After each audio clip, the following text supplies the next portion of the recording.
Miss Marple and the Cottage, where laughter turned to screams. Chapter 1. The Garden Party. The late afternoon sun cast long shadows across the lawn of Bramble Cottage, where Mrs. Cecilia Hartwell had arranged what she considered to be the social event of the season in St. Mary Mead. White-clothed tables dotted the garden like islands in a sea of emerald grass, each laden with delicate sandwiches, scones, and an impressive selection of cakes that had been the subject of considerable competition among the village ladies. Miss Jane Marple sat in her customary wicker chair beneath the ancient oak tree, her knitting needles clicking softly as she observed the gathering with the mild, benevolent expression that had become her hallmark. Her pale blue eyes, however, missed nothing, not the way young Timothy Hartwell kept glancing toward the French windows of the cottage, nor the tension in Mrs. Endicott's shoulders as she poured tea with mechanical precision.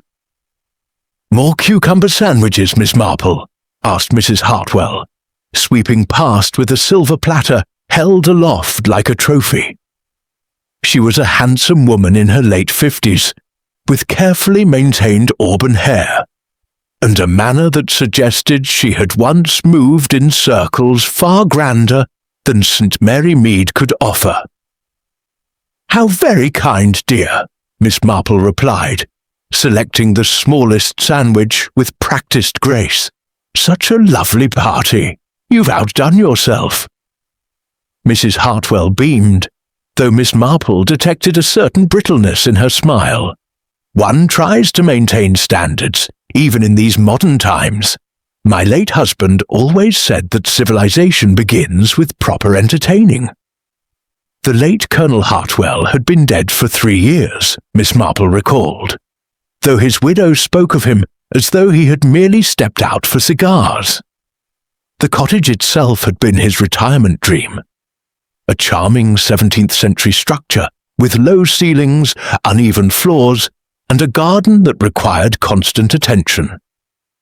Mrs. Hartwell had transformed it into something approaching a small estate through sheer force of will, and, it was whispered, a considerable insurance settlement. "Mother, really, must you hover so?" The voice belonged to Timothy Hartwell, who had materialized at his mother's elbow with the sullen grace of a 25-year-old forced into social obligations. He was tall and fair, with the kind of classical features that might have graced a medieval tapestry, and an air of perpetual dissatisfaction. "I am not hovering, Timothy. I am being a good hostess." Mrs. Hartwell's voice carried a steel edge that made several nearby guests glance over with poorly concealed interest. Timothy rolled his eyes, a gesture his mother pretended not to notice, and wandered toward the rose arbor where Miss Penelope Graves stood, examining a bloom with apparent fascination. Miss Marple observed that Penelope's interest increased considerably when Timothy approached, though she affected surprise at his arrival. "Young love," murmured Mrs. Endicott, settling into the chair beside Miss Marple with a soft sigh. She was a widow of long standing, perhaps 60, with grey hair pulled into a severe bun, and eyes that held a lifetime of quiet disappointments. "Or what passes for it these days? You don't approve of Miss Graves?" Miss Marple inquired gently, her needles never pausing in their steady rhythm. "Oh, I'm sure she's perfectly nice. A secretary at the solicitor's office in Much Benham, I believe. But Mrs. Hartwell has rather grander plans for Timothy." Mrs. Endicott leaned closer, dropping her voice. "I've heard she's been corresponding with Lady Ashford about her niece, though nothing's been said officially." Before Miss Marple could respond, a burst of laughter erupted from the French windows. Major Denton emerged, red-faced and jovial, with Mrs. Flora Whittington clinging to his arm. The Major was a fixture of village life, perpetually cheerful, fond of his whisky, and inclined to tell the same stories about his service in India with increasing embellishment. Mrs. Whittington, a plump widow with a taste for bright colours and excessive jewellery, seemed delighted to have captured his attention. "Marvellous spread, Mrs. Hartwell. Absolutely first-rate," the Major boomed, waving his glass in a gesture that threatened nearby guests. "Reminds me of the parties we used to throw in Calcutta. Now there was entertaining. Why, I remember once when the Viceroy himself—" "How fascinating, Major," Mrs. Hartwell interrupted smoothly. "Do help yourself to more refreshments." The afternoon wore on with the pleasant tedium of such gatherings. Miss Marple noted how the rector, Mr. Clement, spent most of his time in earnest conversation with young Dr. Haydock, who had recently taken over the village practice. She observed Mrs. Price Ridley's pointed comments about the quality of the sherry. She watched as Mr. Reginald Stern, Mrs. Hartwell's brother, arrived late and was greeted with a coolness that suggested recent discord. Reginald was a contrast to his sister, where she was polished and precise. He was dishevelled and vague. He taught art at a school in Much Benham, and had, according to village gossip, never quite recovered from some unnamed disappointment in his youth. His relationship with his sister had always been strained, though they maintained the fiction of family harmony. As the sun began its descent toward the horizon, casting the garden in shades of amber and rose, Mrs. Hartwell clapped her hands for attention. "My dear friends, if you'll follow me into the drawing-room, I have a small surprise. Timothy has been practicing on the piano, and I've persuaded him to perform for us." There was a general movement toward the cottage, guests gathering their belongings and expressing appropriate enthusiasm. Miss Marple rose slowly, tucking her knitting into its bag, and followed the crowd through the French windows. The drawing-room was elegant but crowded, filled with antique furniture that Mrs. Hartwell had collected with the determination of a general planning a campaign. The grand piano dominated one corner, its polished surface reflecting the light from the crystal chandelier. Timothy seated himself at the instrument with visible reluctance, his fingers touching the keys as though testing their temperature. Miss Marple found herself near the doorway, positioned where she could observe both the pianist and the assembled guests. She noticed Penelope Graves watching Timothy with undisguised admiration. She saw Mrs. Hartwell's proud, almost proprietary expression.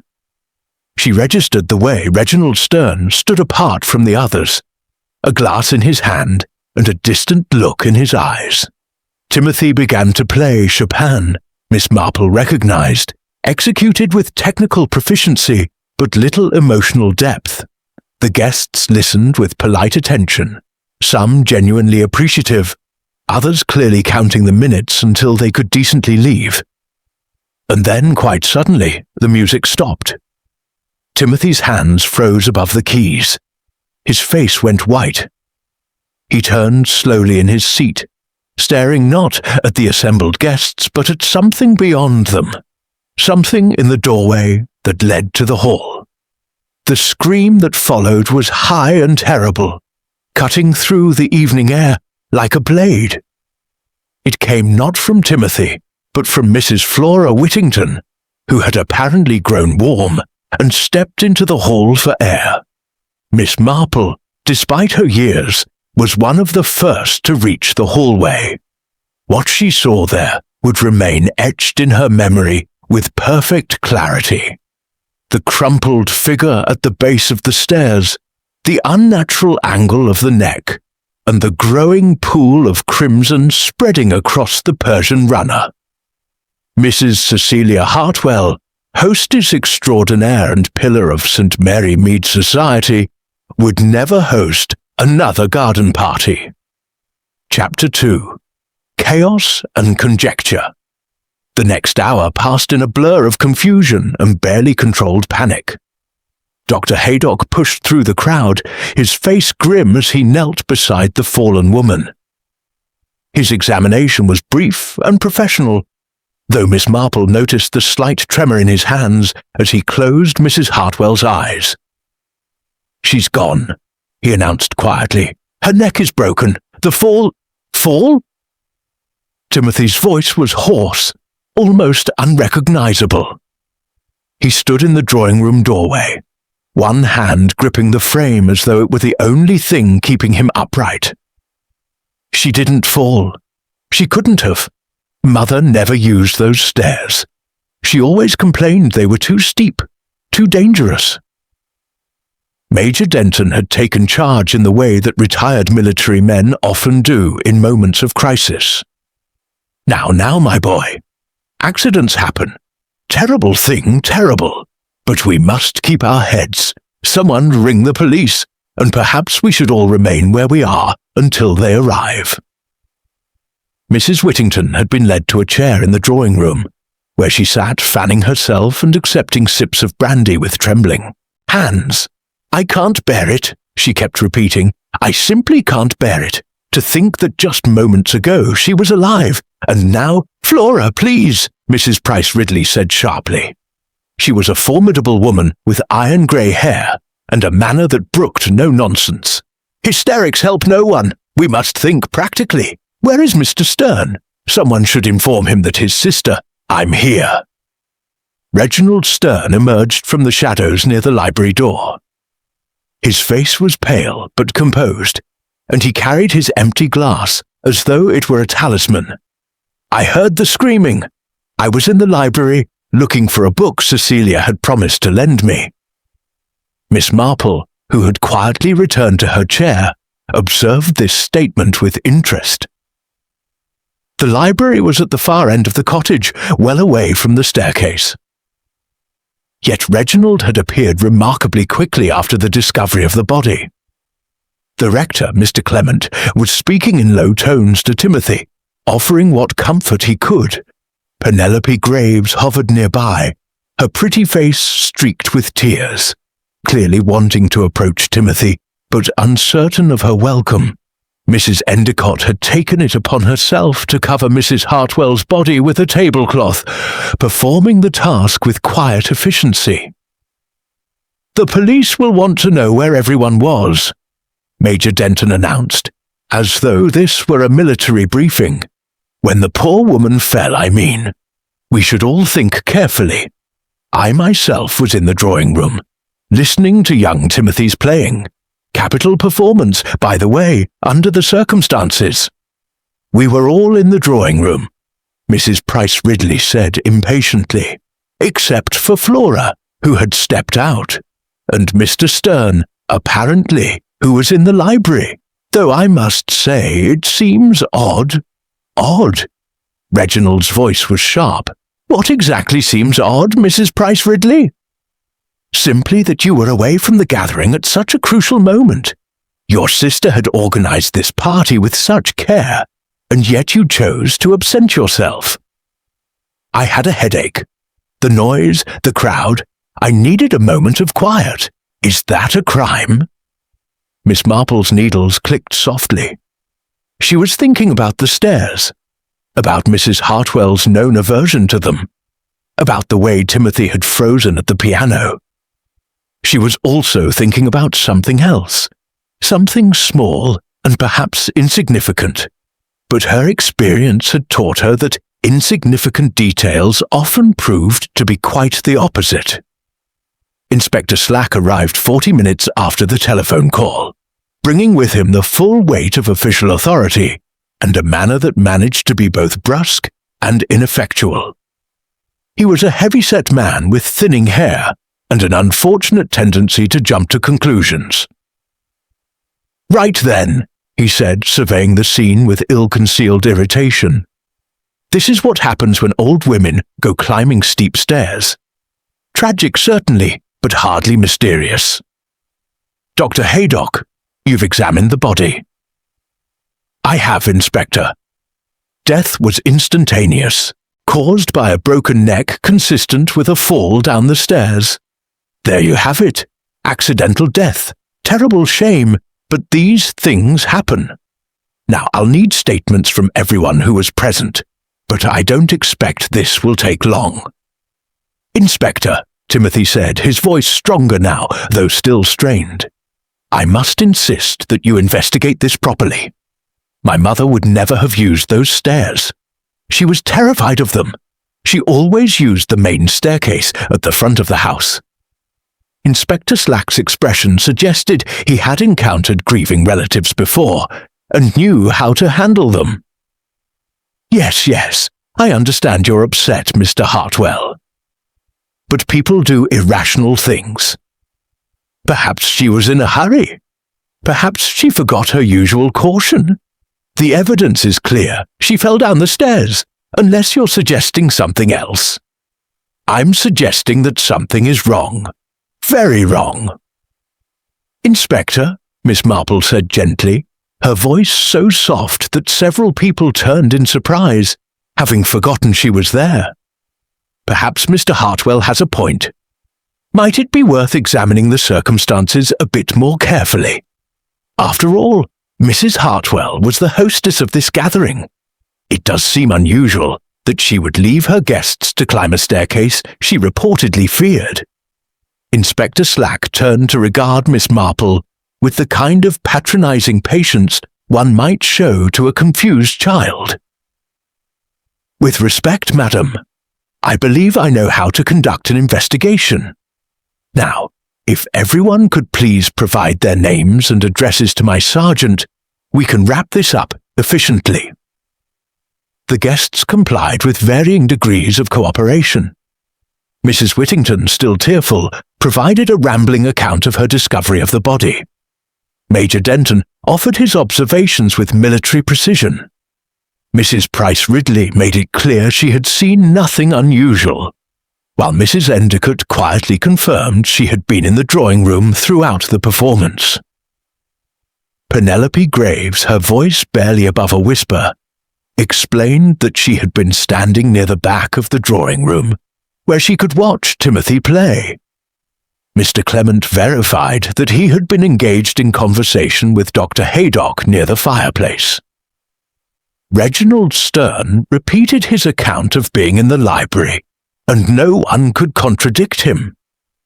Miss Marple provided her own statement with characteristic modesty, mentioning only that she had been seated near the doorway and had heard the scream. She did not mention what she had noticed about the carpet runner, or the peculiar position of Mrs. Hartwell's shoes, or the faint scent of lavender that seemed out of place.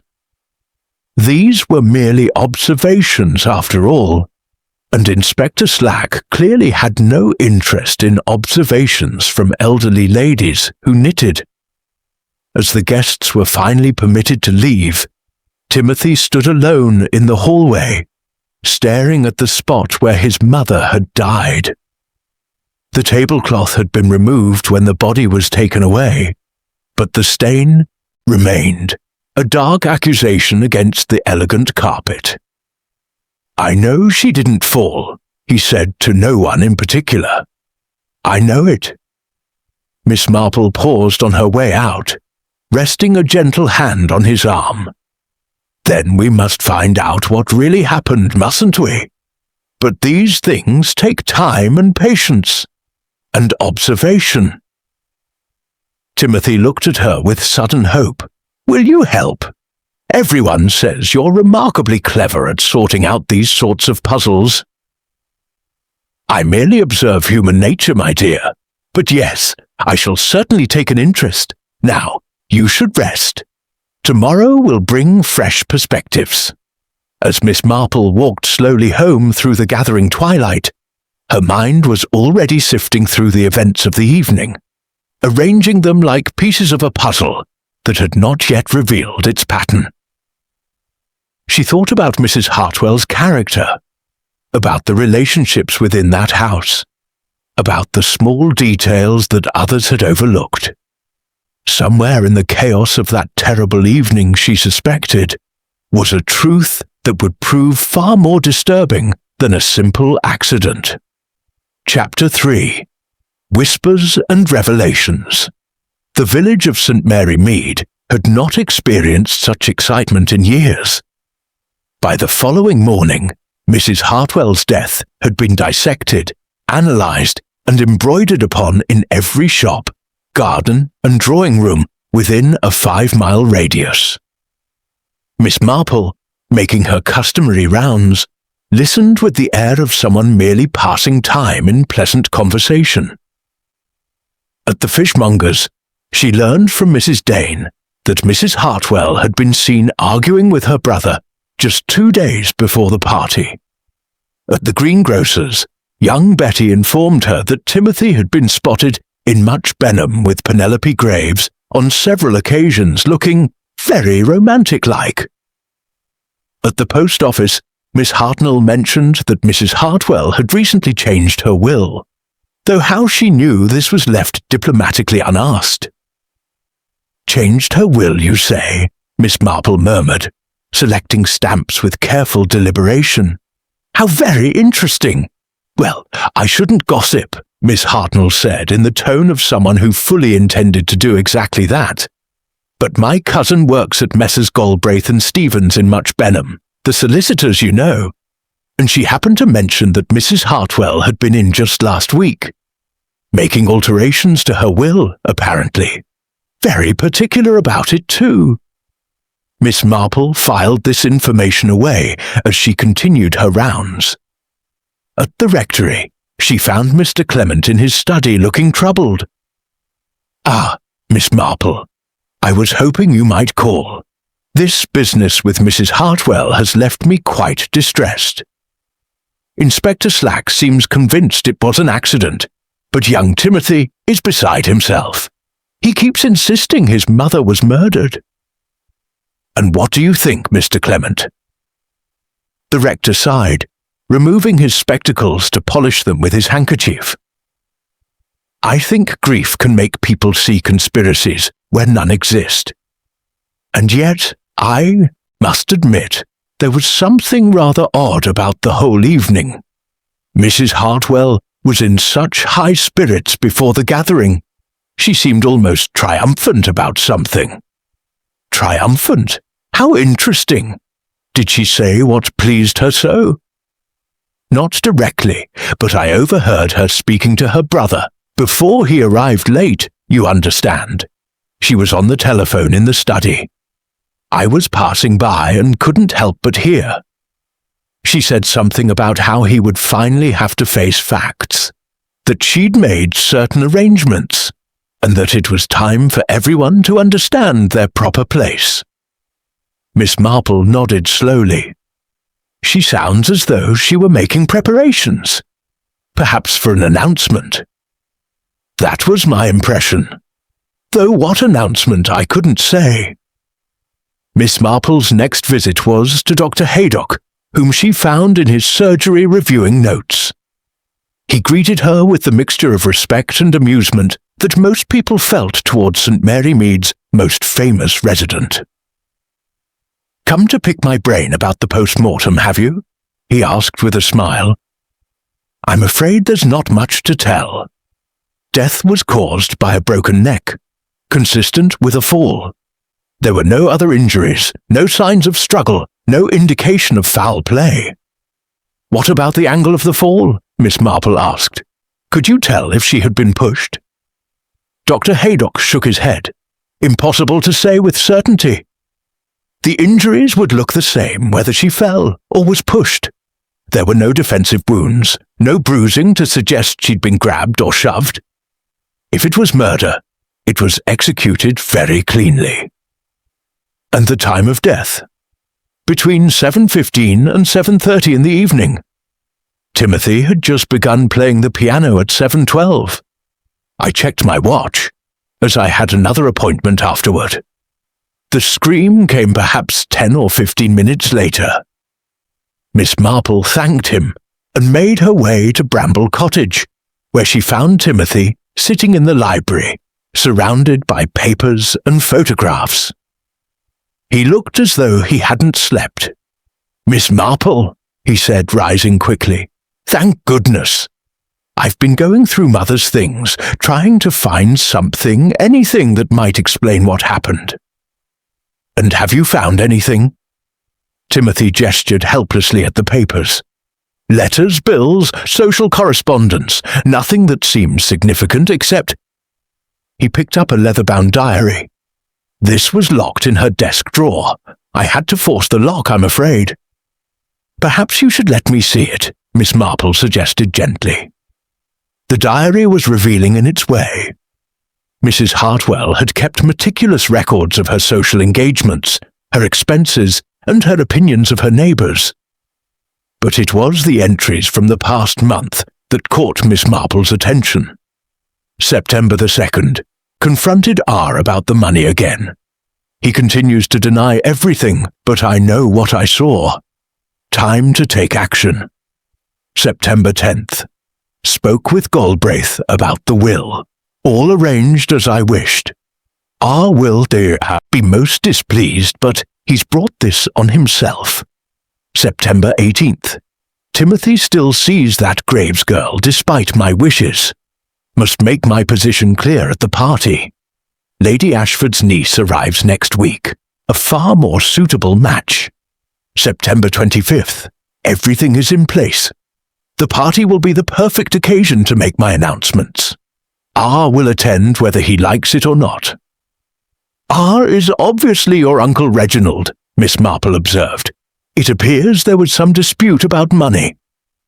Timothy nodded bitterly. Uncle Reginald was always borrowing from Mother. She controlled the family money, you see, my grandfather's estate.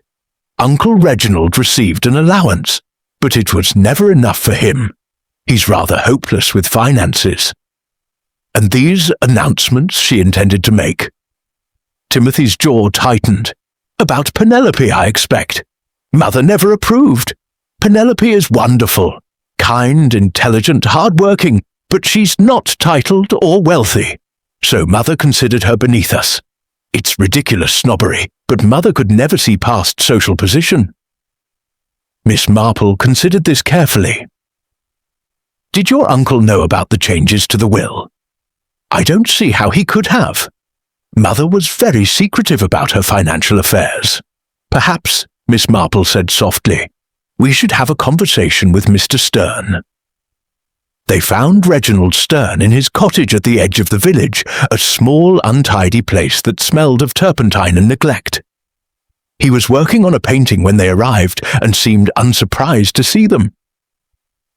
I wondered when someone would come asking questions, he said, not looking up from his canvas. Inspector Slack was remarkably uninterested in anything I had to say. But you, Miss Marple, you're different. You actually pay attention. Mr. Stern, I wonder if you might tell us about your relationship with your sister. Reginald set down his brush and turned to face them.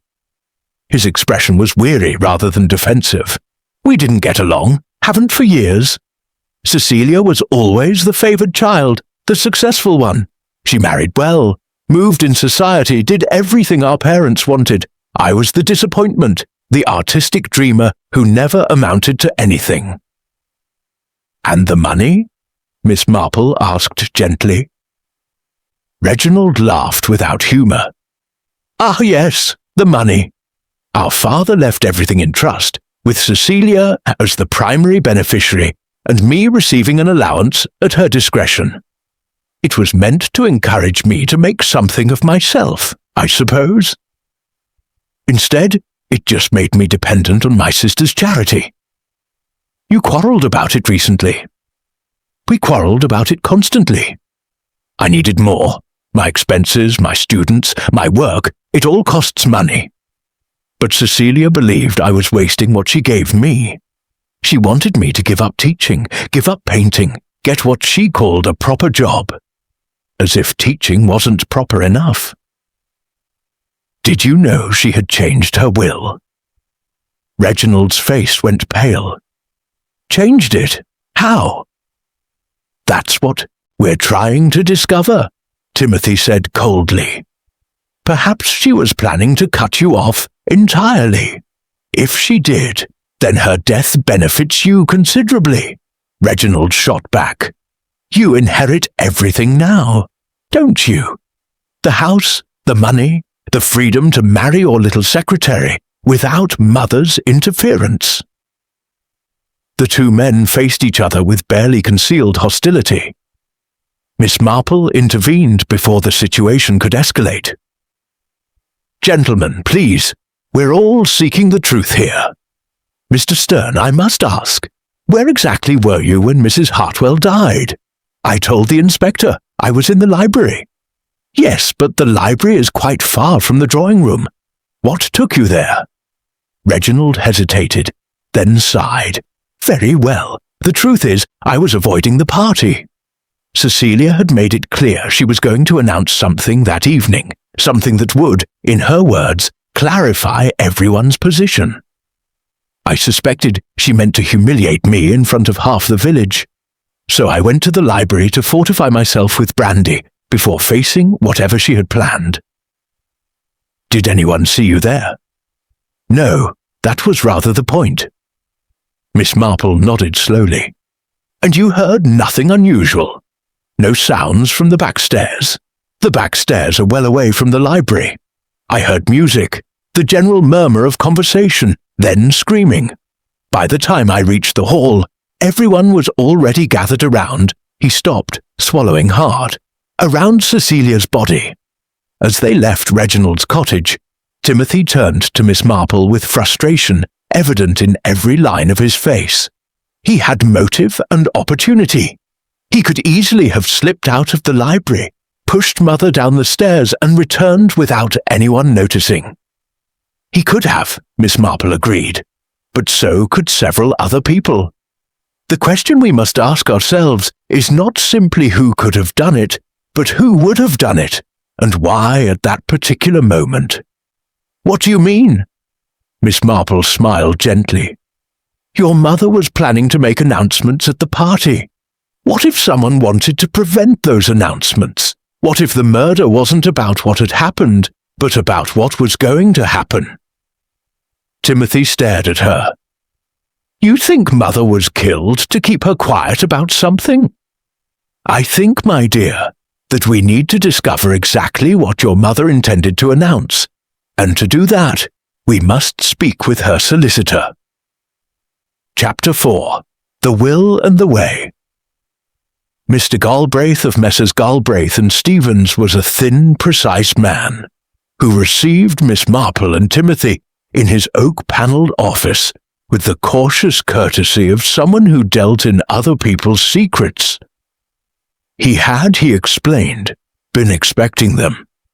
"Mrs. Hartwell's death is most tragic," he said, folding his hands on the leather blotter before him. "She was a client of long standing. I must confess I am not entirely comfortable discussing her affairs, even with her son, without proper legal authorization." "Surely, under the circumstances," Timothy began, but Mr. Galbraith held up a hand. "However, given that you are the primary beneficiary, Mr. Hartwell, and that there may be questions about the estate, I believe I can share certain relevant information. Your mother did indeed change her will last week. The previous will left the bulk of her estate to you, with provisions for your Uncle Reginald. The new will maintains you as primary beneficiary, but there were significant changes." "What sort of changes?" Mr. Galbraith adjusted his spectacles. The allowance for Mr. Reginald Stern was to be discontinued entirely. Instead, he was to receive a single lump sum of £10,000, payable immediately, with no further claims on the estate. Additionally, there were new conditional clauses regarding your inheritance. Timothy frowned. "Conditional? What conditions?" "Your mother specified that should you marry without her approval within 5 years of her death, your inheritance would be held in trust until you reached the age of 40, with only a modest allowance available to you in the interim. Upon her death, the approval would be granted or withheld by trustees, myself and Major Denton, based on what we determined to be a suitable match." Timothy's face flushed with anger. She was trying to control me even from beyond the grave. She was trying to protect the family legacy, Mr. Galbraith said mildly, though I did counsel her that such provisions are often problematic. Miss Marple, who had been listening with keen interest, now spoke. Mr. Galbraith, did anyone else know about these changes? Not from me. Client confidentiality is sacrosanct. However, Mrs. Hartwell mentioned that she intended to inform the relevant parties at her garden party. She said she wanted to make it clear what everyone stood to gain or lose by their behaviour. So she meant to announce publicly that Reginald was being cut off, and that Timothy's inheritance was conditional on marrying someone she approved of. That was my understanding, yes. As they left the solicitor's office, Timothy was silent, his face stormy. Miss Marple let him walk for several minutes before speaking. You must see what this means, she said gently. That my mother was a manipulative tyrant? Yes, I see that perfectly well. That several people had strong motives to prevent those announcements from being made.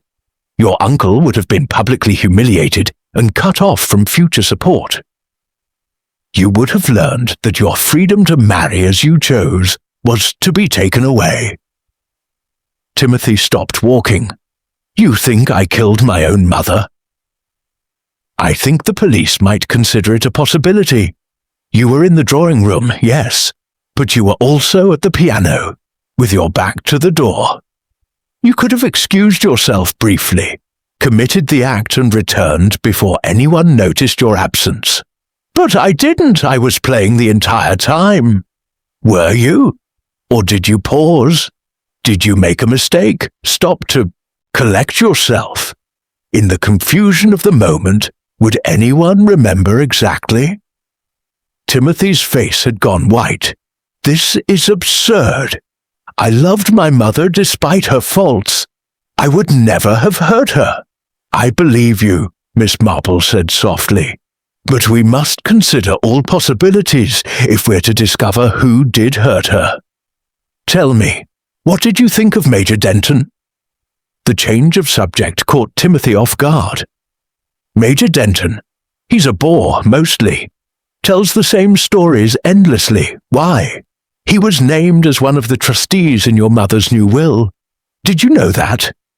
No, Mother never mentioned it. Did they know each other well? Timothy considered this. I suppose so. He was often at the house. Mother said he was a useful person to know. Good connections, respected in the village. But I always thought she found him rather tedious. Miss Marple nodded thoughtfully. They had reached the tea shop, and she suggested they stop for refreshment. Over tea and scones, she steered the conversation toward the other guests at the party. Tell me about Miss Graves. How did you meet her? Timothy's expression softened immediately. At the solicitor's office, actually. I was there with Mother about some property matter, and Penelope was working at the desk. She was so kind, so different from the women Mother usually pushed at me. We started talking, and then meeting for coffee. It's been about 6 months now. And your mother disapproved, violently. She said Penelope was trying to trap me, that she was after the family money. It wasn't true. Penelope didn't even know about the money at first. She just liked me for myself. Mother couldn't understand that. How did Miss Graves react to your mother's opposition? She was hurt, of course, but she's not the sort to make a scene. She said we should wait, let Mother come around. Penelope is very patient, very understanding. Everything Mother claimed she wanted in a daughter-in-law. But because Penelope works for a living, Mother considered her beneath us. Miss Marple sipped her tea thoughtfully. And if your mother had made her announcement at the party, revealing the conditions of the will? Timothy set down his cup with a sharp clink. It would have been humiliating, for both of us. Penelope was at the party. She would have heard everything. The implication that she wasn't good enough, that our marriage would cost me my inheritance. I don't know if we could have survived that kind of public humiliation. So Miss Graves also had a motive to prevent the announcement. You can't seriously suspect Penelope. She's the gentlest person I know. She couldn't hurt anyone. Perhaps not directly, Miss Marple murmured, but there are many ways to hurt someone, and not all of them require violence. That evening, Miss Marple sat in her cottage, her knitting untouched in her lap, as she reviewed everything she had learned. On a sheet of paper, she had written down the key facts. Mrs. Hartwell changed her will 1 week before her death. She planned to announce the changes at the party. Reginald Stern was to be cut off entirely. Timothy's inheritance was to be conditional on an approved marriage. Major Denton was named as a trustee. Mrs. Hartwell feared the back stairs and never used them. The murder occurred during Timothy's piano performance. Several people had left the drawing room, or were in positions where they could not be fully accounted for. She thought about human nature, about pride and desperation, about love and money. She thought about the small details she had observed at the party, details that had seemed insignificant at the time, but now began to form a pattern. There was something about the timing that bothered her. Why during the piano performance? Why at that exact moment? And there was something about Mrs. Hartwell's shoes that had caught her attention, though she couldn't quite put her finger on why. Miss Marple set down her paper and picked up her knitting. Sometimes, she found, the best way to solve a puzzle was to let one's mind wander while one's hands worked automatically. The rhythm of the needles, the familiar pattern of the stitches, often allowed solutions to emerge from the depths of her subconscious. As she knitted, she thought about a case many years ago in St. Mary Mead, when a woman had fallen downstairs and everyone had assumed it was an accident. But Miss Marple had noticed that the woman's shoes were on the wrong feet, and that small detail had unravelled a carefully constructed murder. Shoes, Mrs. Hartwell's shoes. Miss Marple set down her knitting with sudden decision. Tomorrow, she would need to visit Bramble Cottage again. There was something she needed to verify, something that had been nagging at the edges of her consciousness since that terrible evening. Chapter 5. A Hidden Clue. The morning dawned grey and drizzly, the kind of weather that matched the sombre mood that had settled over St. Mary Mead. Miss Marple made her way to Bramble Cottage with her umbrella and a basket containing a casserole, the sort of offering that provided the perfect excuse for calling on the bereaved. Timothy answered the door himself, looking haggard. "Miss Marple, how kind of you. Please come in. I'm afraid the house is rather a mess. I've been going through Mother's things, and I'm not very good at domestic arrangements. Perfectly understandable, dear. I've brought you something for your supper. Now, I wonder if you might indulge an old woman's curiosity. Would it be possible for me to see the back stairs again? There's something about them that's been troubling me." Timothy led her through the cottage to the narrow staircase where his mother had died. The carpet runner had been cleaned, though a faint discoloration remained. Miss Marple stood at the bottom, looking up the steep flight of steps. "Your mother was found at the bottom, facing this way?" she asked. "Yes, on her back, with her head." Timothy's voice broke slightly. "With her head at an angle." Miss Marple nodded, then turned her attention to the stairs themselves. She began to climb slowly, testing each step, running her hand along the banister. Timothy watched with puzzled concern. "Miss Marple, are you quite all right? Those stairs are rather steep." Perfectly all right, dear. I'm simply trying to understand something. She reached the top landing and looked down. Now, if someone were to fall from here, they would naturally tumble forward, wouldn't they? Rolling down the stairs, accumulating momentum. I suppose so. Why? But your mother was found on her back. That suggests she was facing the top of the stairs when she fell, which means she was either coming down backward, most unlikely, or she was pushed while facing her attacker. Timothy's eyes widened. Then it was murder. You're certain now? I'm rarely certain of anything until all the pieces fit together, but I am beginning to form a theory. Tell me, where are your mother's shoes, the ones she was wearing that evening? I believe they're still in her room. The police looked at them but found nothing suspicious. Mrs. Hartwell's bedroom was exactly as one might expect, elegant, orderly, and expensive. Everything had its place, from the silver-backed brushes on the dressing table to the neat row of shoes in the wardrobe. Timothy retrieved the pair she had worn to the party, black patent leather pumps with modest heels. Miss Marple examined them carefully, turning them over in her hands. She ran her fingers over the soles, paying particular attention to the heels. Then she smiled, that small, satisfied smile of someone who has just confirmed a suspicion.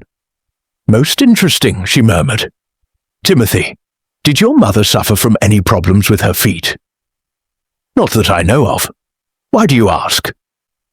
Because these shoes show very uneven wear.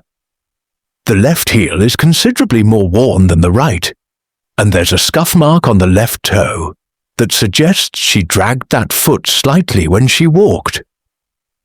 Yet I observed your mother at the party, and I noticed no limp or hesitation in her gait. I don't understand what you're getting at. Neither do I, completely. But I suspect it will prove significant. Now, might I see your mother's other shoes? They examined the entire collection. Every pair showed the same pattern. Excessive wear on the left side, minimal wear on the right.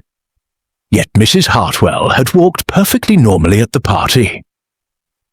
Perhaps she had multiple pairs and wore different ones at different times, Timothy suggested. Perhaps. Or perhaps these shoes tell us something else entirely. Miss Marple tucked this information away in her mind. Now, I wonder if we might examine your mother's correspondence. I know the police looked through it, but they may not have known what to look for. In Mrs. Hartwell's study, they found filing cabinets filled with meticulously organized papers. Miss Marple worked through them systematically, reading letters, examining bills, noting the details that others might have overlooked. Timothy watched, increasingly frustrated. I don't see how any of this helps. Bills from dressmakers, letters from friends, social invitations. There's nothing unusual here. On the contrary, Miss Marple said softly, there's something very unusual indeed. Your mother received a letter from a London solicitor 3 weeks ago. It's here, filed under legal matters. Do you know what this refers to? She handed Timothy the letter. He read it quickly, his frown deepening. It's about some property in London that Mother apparently owned. I didn't know anything about it. The solicitor is asking about her intentions regarding the lease, which was coming up for renewal. And this response, filed just behind it? Timothy read the carbon copy of his mother's reply. She says she's decided to sell the property rather than renew the lease. She mentions that she needs the capital for arrangements I am making for family security. What does that mean? I believe, Miss Marple said carefully, that your mother was preparing for something. She was consolidating her assets, making changes to her will and planning announcements. It's almost as though she knew she was in danger. But from whom? That, my dear, is what we must discover. Now there's one more person I think we should speak with, Mrs. Flora Whittington. They found Mrs. Whittington at home, still apparently suffering from the shock of discovering the body. She received them in her cluttered parlour, surrounded by too much furniture and too many decorative knickknacks. "Oh, Miss Marple, Mr. Hartwell, how kind of you to call. I've been quite beside myself. I keep seeing poor Mrs. Hartwell lying there, and I can't sleep. I can't eat. Dr. Haydock has given me something for my nerves, but it doesn't help much."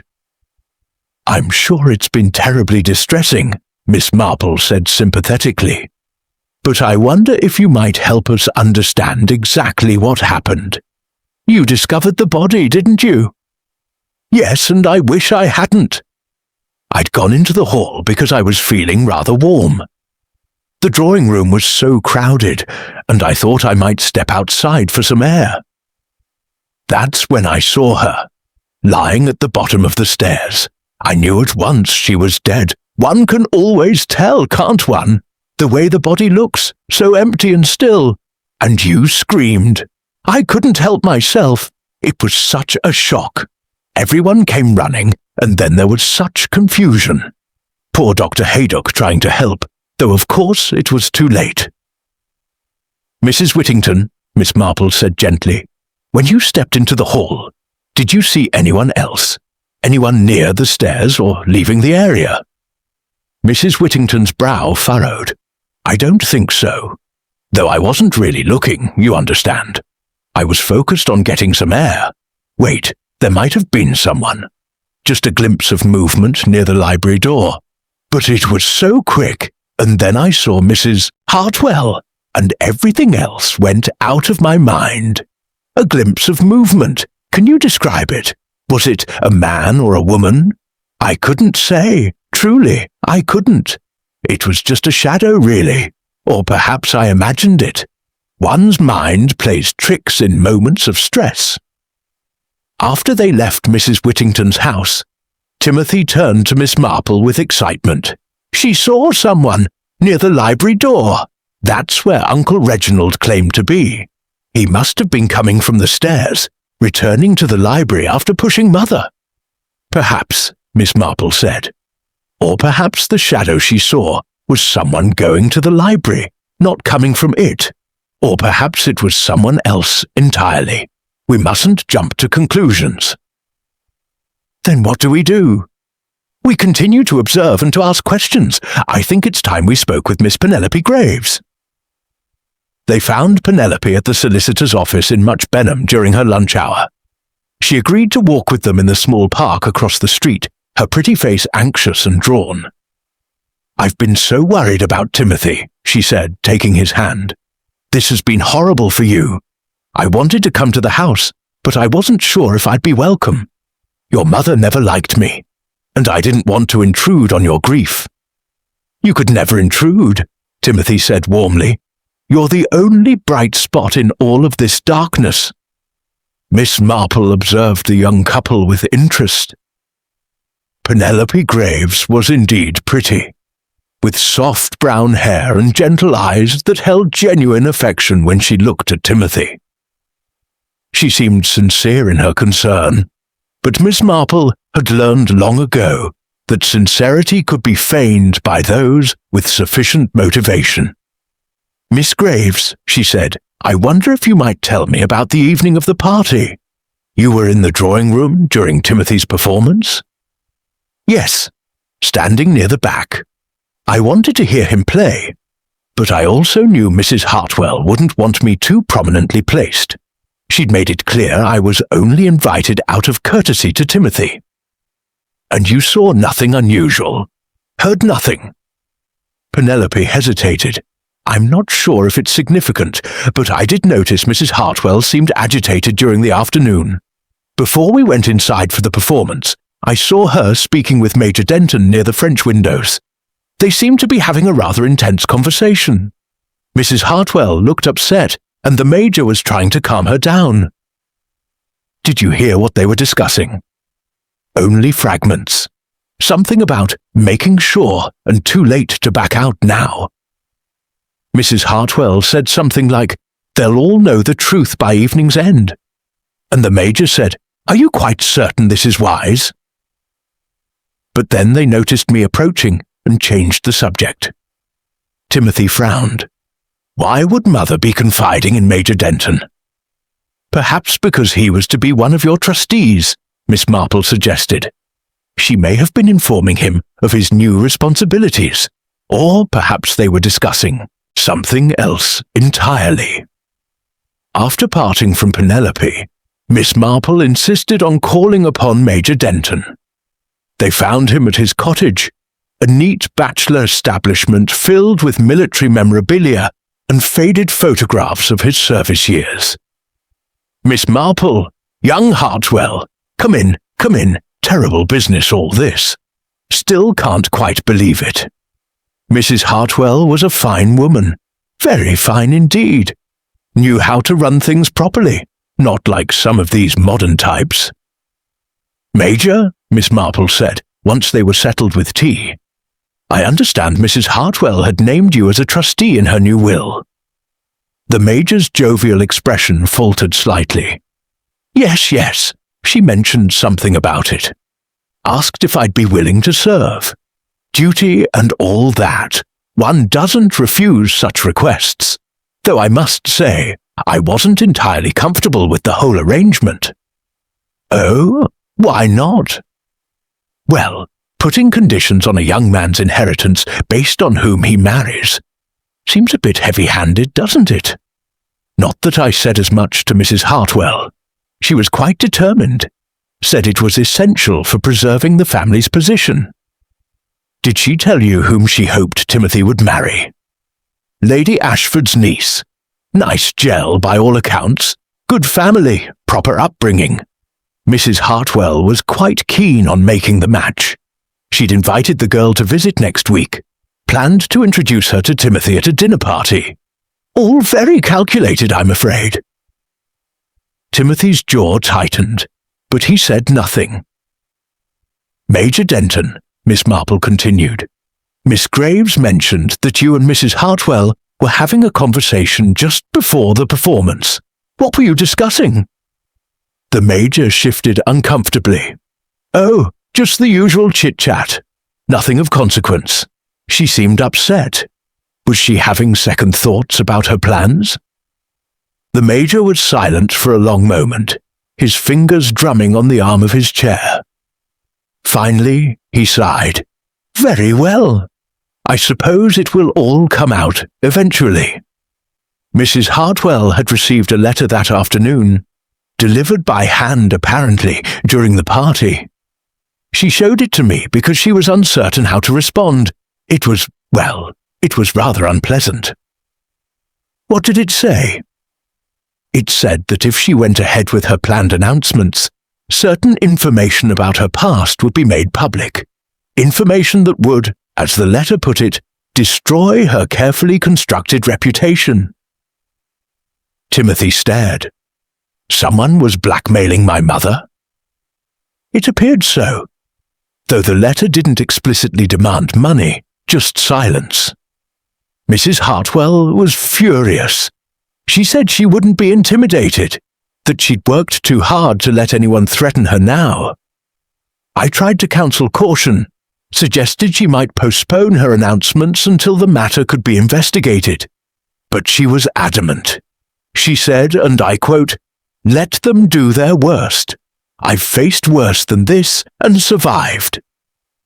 What information was the letter referring to? Miss Marple asked. She wouldn't say. She just crushed the letter in her hand and threw it in the fire. Said it was lies and slander, nothing that could actually harm her. But I could see she was shaken despite her brave words. "And you have no idea who sent it?" "None. The letter wasn't signed." As they left the Major's cottage, Miss Marple was deep in thought. The case was becoming more complex with each new revelation. Mrs. Hartwell had been facing multiple pressures.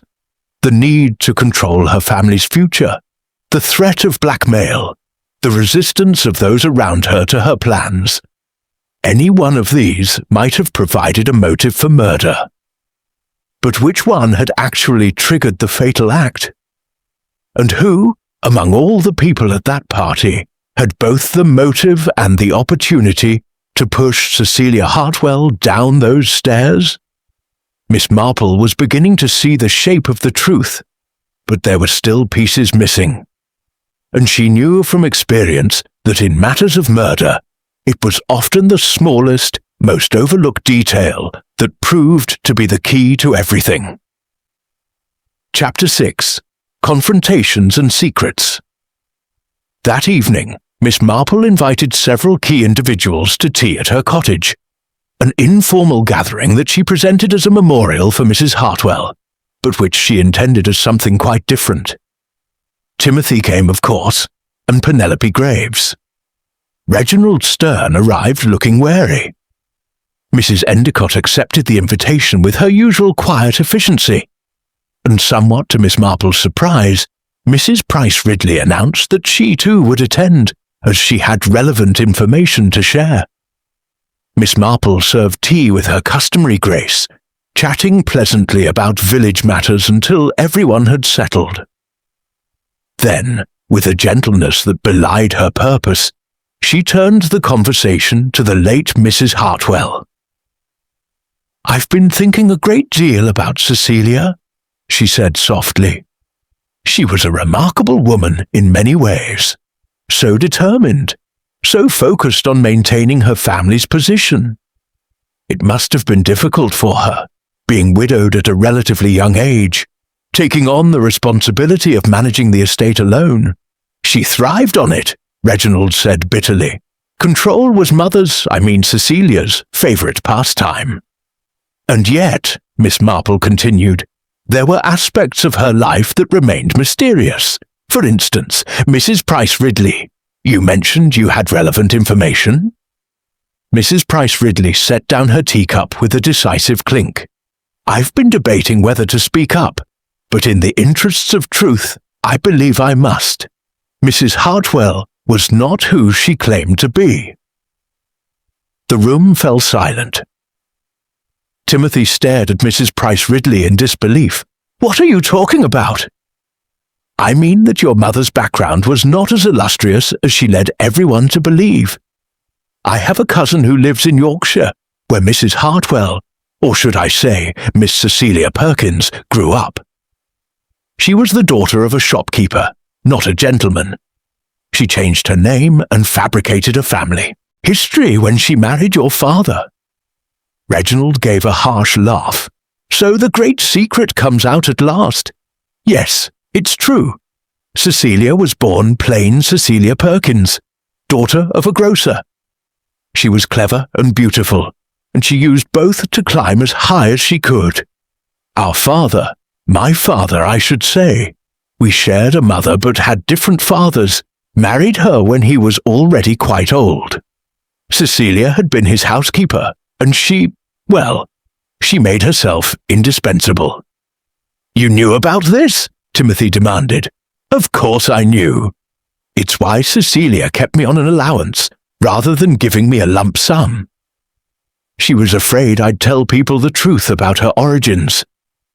She needn't have worried. I had no desire to expose her. What good would it have done me?" "But someone else knew," Miss Marple said quietly. "Someone who sent her a blackmail letter, threatening to reveal her past." Mrs. Endicott's cup rattled in its saucer. "A blackmail letter? When?" "The day of the party. It was delivered during the garden party, before the performance. Major Denton told me about it. Mrs. Hartwell showed him the letter and then destroyed it." "Who would do such a thing?" Penelope asked. Miss Marple looked around the room, her mild eyes taking in each face. Someone who wanted to stop Mrs. Hartwell from making her announcements. Someone who had discovered her secret and thought it could be used as leverage. But Mrs. Hartwell refused to be intimidated. She destroyed the letter and declared her intention to proceed with her plans regardless. "So someone killed her instead," Timothy said hollowly. "Someone in this room, perhaps?" "Oh, I don't think the murderer is in this room," Miss Marple said. "At least not directly." Everyone looked at her in confusion. "You see," she continued, "I've been thinking about the peculiar circumstances of Mrs. Hartwell's death. She was found at the bottom of the back stairs she was known to fear and avoid. She was on her back, suggesting she'd been pushed while facing her attacker. And there's the matter of her shoes." "Her shoes," Reginald echoed. "What about them?" "They showed very uneven wear, the left side considerably more worn than the right. Yet Mrs. Hartwell walked without any noticeable limp or impediment. I found that curious, so I made some inquiries. It turns out that Mrs. Hartwell had been consulting a specialist in London for a problem with her left knee, an old injury that caused her pain when climbing stairs. She managed it quite well on level ground, but stairs were difficult for her. Which is why she avoided the back stairs, Timothy said. They're so steep. Exactly. So what would have induced her to use them that evening? What would have been important enough to overcome her fear and her pain? The room was silent. Then Mrs. Endicott spoke, her voice barely above a whisper. She must have been lured there. Someone must have asked her to meet them, or told her something that required her to go upstairs immediately. Precisely, Mrs. Endicott. And that someone must have been a person Mrs. Hartwell trusted, or at least someone whose request she felt she couldn't ignore. Now, who among the guests that evening could have sent her such a message? Anyone, Reginald said. A servant could have delivered a note, or someone could have spoken to her privately. True, but the timing is significant. The murder occurred during Timothy's piano performance, a performance that Mrs. Hartwell herself had arranged. She was proud of Timothy's playing and wanted her guests to hear him. Would she have willingly left during his performance unless the matter was urgent? No, Timothy said slowly. She wouldn't have. She'd been planning that performance for weeks. Nothing short of an emergency would have made her leave. Miss Marple nodded. So we must ask ourselves, what kind of emergency could have arisen at that exact moment? And I believe I know the answer. Mrs. Endicott, you've been very quiet throughout this investigation. Would you like to tell us why? Mrs. Endicott's face had gone pale. Her hands trembled as she set down her teacup. I don't know what you mean. I think you do. You see, I noticed something about you at the party. You were pouring tea with great precision, but your hands were shaking, not with age or infirmity, but with nerves. You were watching Mrs. Hartwell constantly, and when she announced the piano performance, you looked almost relieved. Why was that, I wonder? I don't, Mrs. Endicott, Miss Marple said gently but firmly. You were Mrs. Hartwell's housekeeper many years ago, weren't you? Before she married Colonel Hartwell, before she became the grand lady of society. Mrs. Endicott closed her eyes. When she spoke, her voice was barely audible. Yes, I worked for Mr. Stern, Reginald's father. Cecilia and I were both in service there. We became friends, or so I thought. And you knew about her background? Of course I knew. We came from the same village in Yorkshire.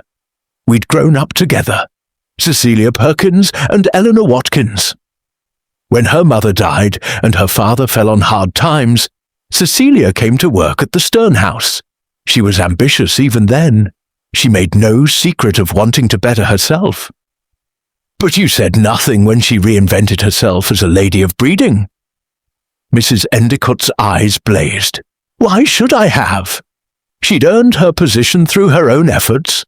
Mr. Stern loved her. He didn't care about her background. It was only after his death that she started putting on airs, pretending she'd always been gentry. but I still kept her secret. We'd been friends once, and I'm not one to betray confidences. Until recently, Miss Marple said. Something changed, didn't it? Something made you angry enough to send that blackmail letter. Mrs. Endicott's face crumpled. It wasn't blackmail. I never wanted money from her. I just wanted her to stop being so cruel to everyone around her. She was planning to cut off Reginald completely. Reginald, who was Mr. Stern's own son. She was going to control Timothy's life, force him to marry someone he didn't love, just to satisfy her own ambitions. I couldn't stand by and watch her destroy everyone for the sake of her pride. So you sent the letter, hoping to frighten her into reconsidering her plans. Yes, but it didn't work. She just became more determined. She told me. Mrs. Endicott stopped abruptly, her hand flying to her mouth. She told you what, Mrs. Endicott? Miss Marple's voice was very gentle now. She confronted me. Before the party started, she found me in the garden. She said she knew I'd sent the letter. She'd recognized something about the handwriting, or perhaps the paper. She was furious. She said I'd always been jealous of her success, that I was just a bitter old woman trying to drag her down. She said that after the party, after she'd made her announcements, she'd make sure everyone knew what I'd done. She'd tell them I was a blackmailer, that I couldn't be trusted. She'd ruin me. And that's when you decided to kill her, Timothy said, his voice thick with emotion. No! Mrs. Endicott's denial was fierce. I didn't kill her. I swear I didn't. Yes, I was angry. Yes, I hated what she'd become, but I would never, never have harmed her. Not physically. Miss Marple studied her carefully. I believe you, Mrs. Endicott. You're not a murderer. But your confrontation with Mrs. Hartwell may have set other events in motion. You see, I don't think Mrs. Hartwell's death was premeditated. I think it was a crime of opportunity, committed by someone who seized an unexpected chance. Then who? Reginald demanded. If not Mrs. Endicott, then who killed Cecilia? Ah, Miss Marple said, rising from her chair with the aid of her cane. That is the question, isn't it? And to answer it, we need to return to Bramble Cottage. There's something there I need to verify. Something I noticed on the evening of the party, but didn't fully appreciate at the time. Timothy, would you mind terribly if we all accompanied you back to the house? Of course not. But Miss Marple, surely you can tell us who you suspect.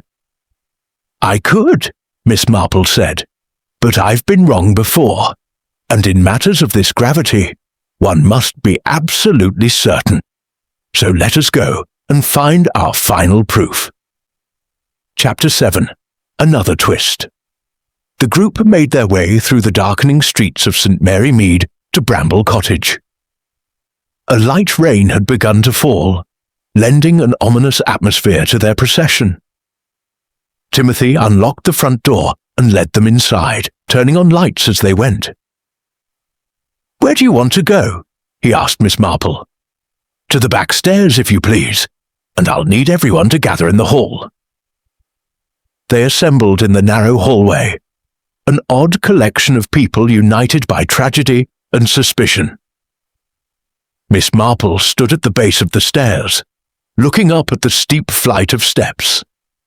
The rain pattered against the windows, and somewhere in the house, a clock ticked steadily. Now, Miss Marple began, let us reconstruct what happened. Mrs. Hartwell was in the drawing room with all her guests. Timothy began to play the piano. At some point during the performance, Mrs. Hartwell left the drawing room and came here, to these stairs. Why? Because someone asked her to, Penelope said. You already established that. Yes, but who and how? The drawing room was crowded. Anyone speaking to Mrs. Hartwell would have been noticed. So the message must have been delivered some other way, a note perhaps, or a whispered word at an earlier moment. But what could have been so urgent that it required Mrs. Hartwell to leave during her son's performance? Miss Marple began to climb the stairs slowly, testing each step. "I've been thinking about Mrs. Whittington's testimony." She said she saw a shadow near the library door, movement that caught her eye. Everyone assumed that shadow was either Reginald Stern or the murderer. But what if it was something else entirely? What if it was a piece of fabric or a curtain moving in a draught? She reached the top of the stairs and looked back down at the assembled group. "You see, this house is old, and old houses have many secrets, hidden passages, priest holes. Servants' stairs. I wondered if perhaps there was another way to reach this landing. A way that wouldn't require one to be seen leaving the drawing room."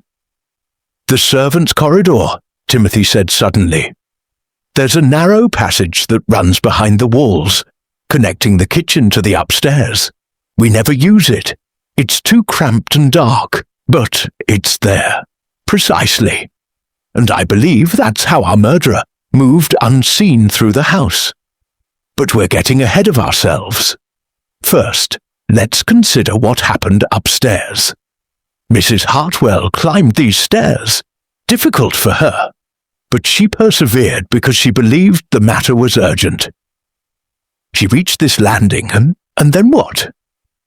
Miss Marple walked along the upper hallway, her cane tapping softly.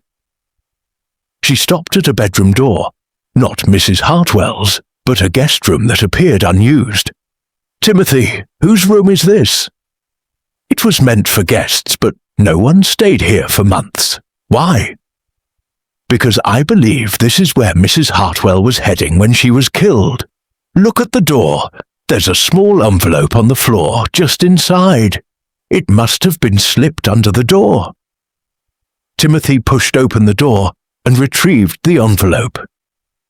Inside was a single sheet of paper, written in a careful, anonymous hand. "I know what you're planning to announce tonight. Meet me in the blue guest room at 7:15 p.m. Come alone. I have information about your brother that you need to know before you make any public statements. This is urgent. Destroy this note." "She didn't destroy it," Reginald said, reading over Timothy's shoulder. "She came up here to meet whoever sent this, and they killed her." "Not quite," Miss Marple said. "I believe Mrs. Hartwell did intend to destroy the note, but she was attacked before she could do so. It fell from her hand and slid under the door, where it remained unnoticed. The murderer either didn't realize the note had fallen or had no time to retrieve it." "But who sent it?" Penelope asked. "And what was this information about Mr. Stern?" "There was no information," Miss Marple said. "It was simply a lure to get Mrs. Hartwell alone. As for who sent it, that's what we're here to determine. Timothy, could you fetch the note I asked you to retrieve from your mother's desk? The one about the London property." Timothy hurried off and returned moments later with the letter Miss Marple had examined earlier. She held it up beside the anonymous note, and even from a distance, the similarity was obvious.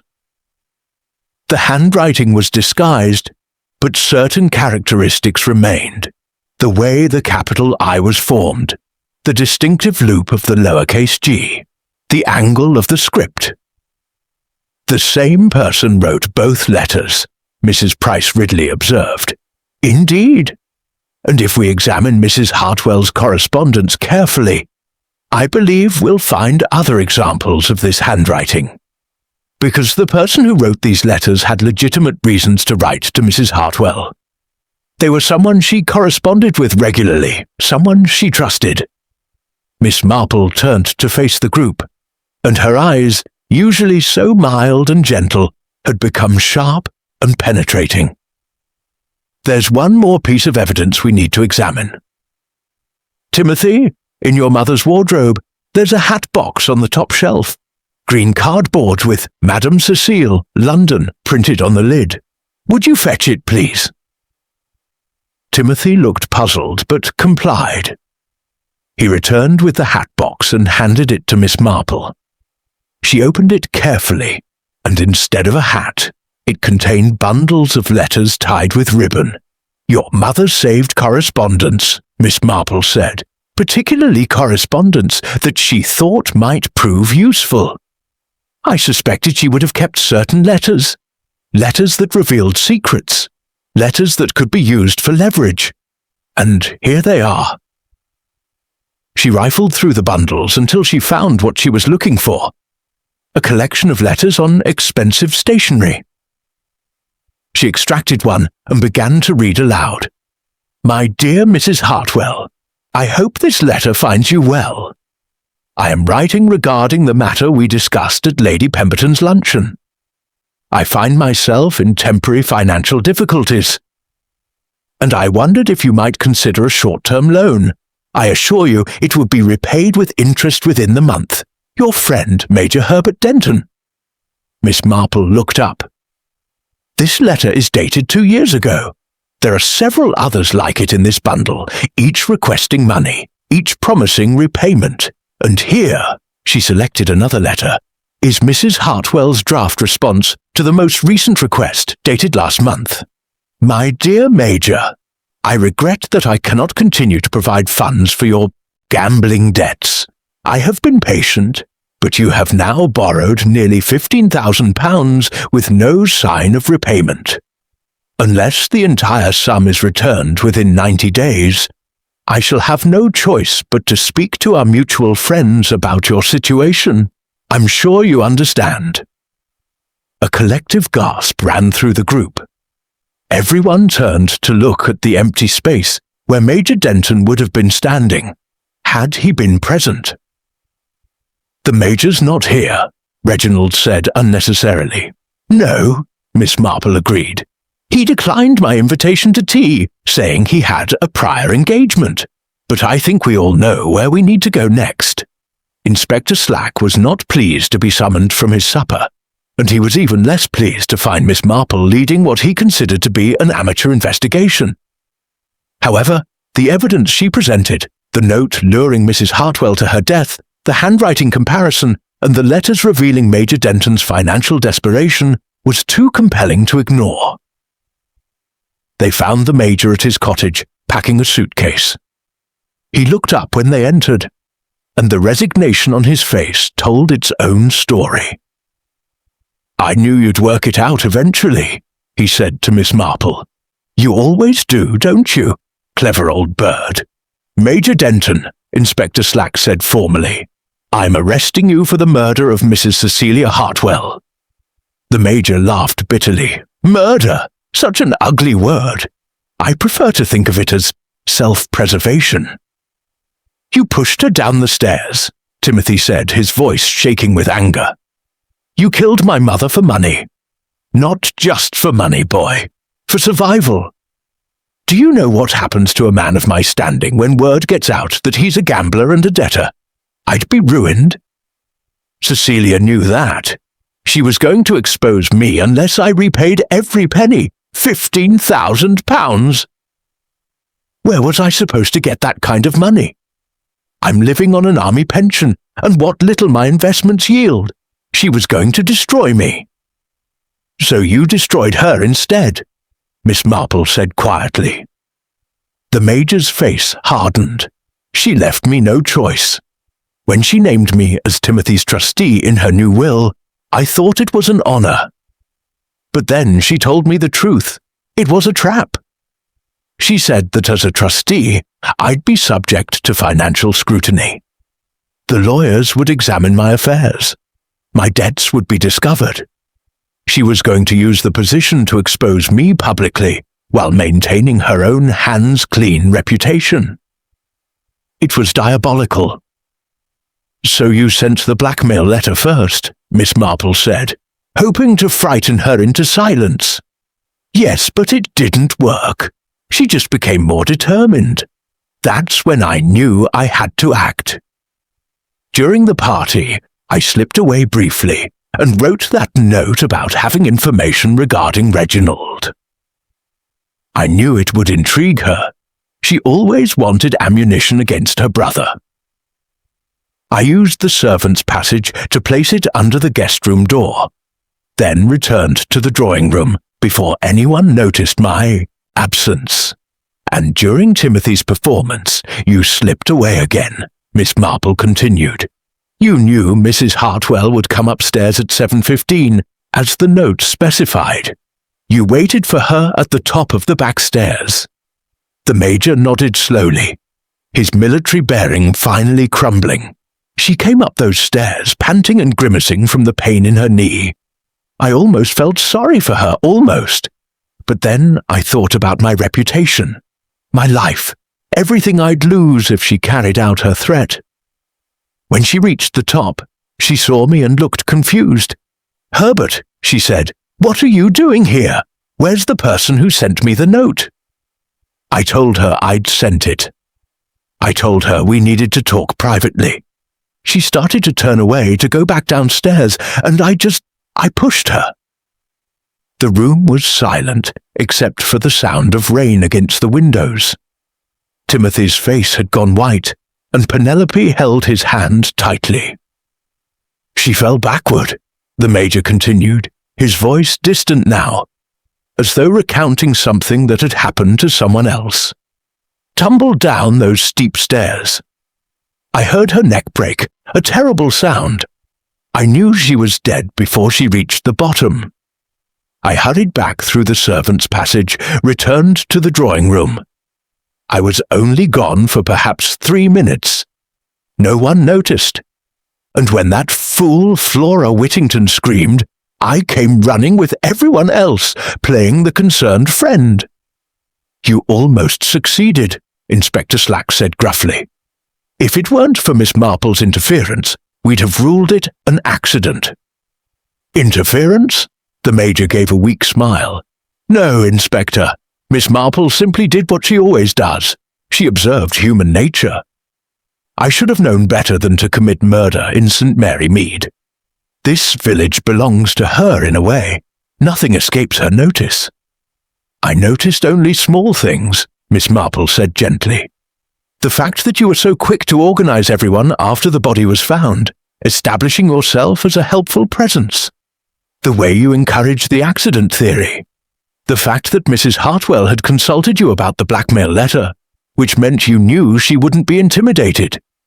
And most tellingly, the handwriting in her correspondence. You'd written to her so many times asking for money that your hand was familiar to me, even when disguised." The Major looked at her with something approaching respect.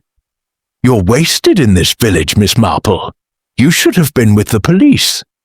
"Oh, I don't think so.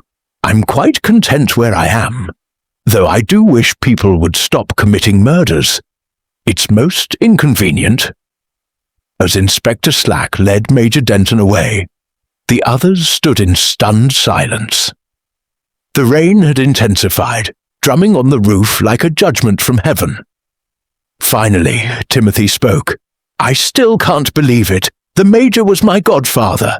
He taught me to ride a bicycle. How could he kill my mother over money?" "People kill for many reasons," Miss Marple said, softly. "Pride, fear, desperation." The Major had built his entire identity on being a respectable gentleman, a decorated soldier, a pillar of society. The thought of being exposed as a gambler and debtor was more than he could bear. He chose murder over humiliation, but surely there were other options, Penelope said. He could have borrowed money elsewhere, could have declared bankruptcy, could have faced the truth, Miss Marple finished. But that's the one thing he couldn't do. You see, my dear, the Major had spent so many years maintaining his facade that he'd come to believe in it himself. The real man, the one with weaknesses and debts, was someone he couldn't acknowledge. Your mother, Timothy, threatened to strip away that facade. She threatened to show the village the truth.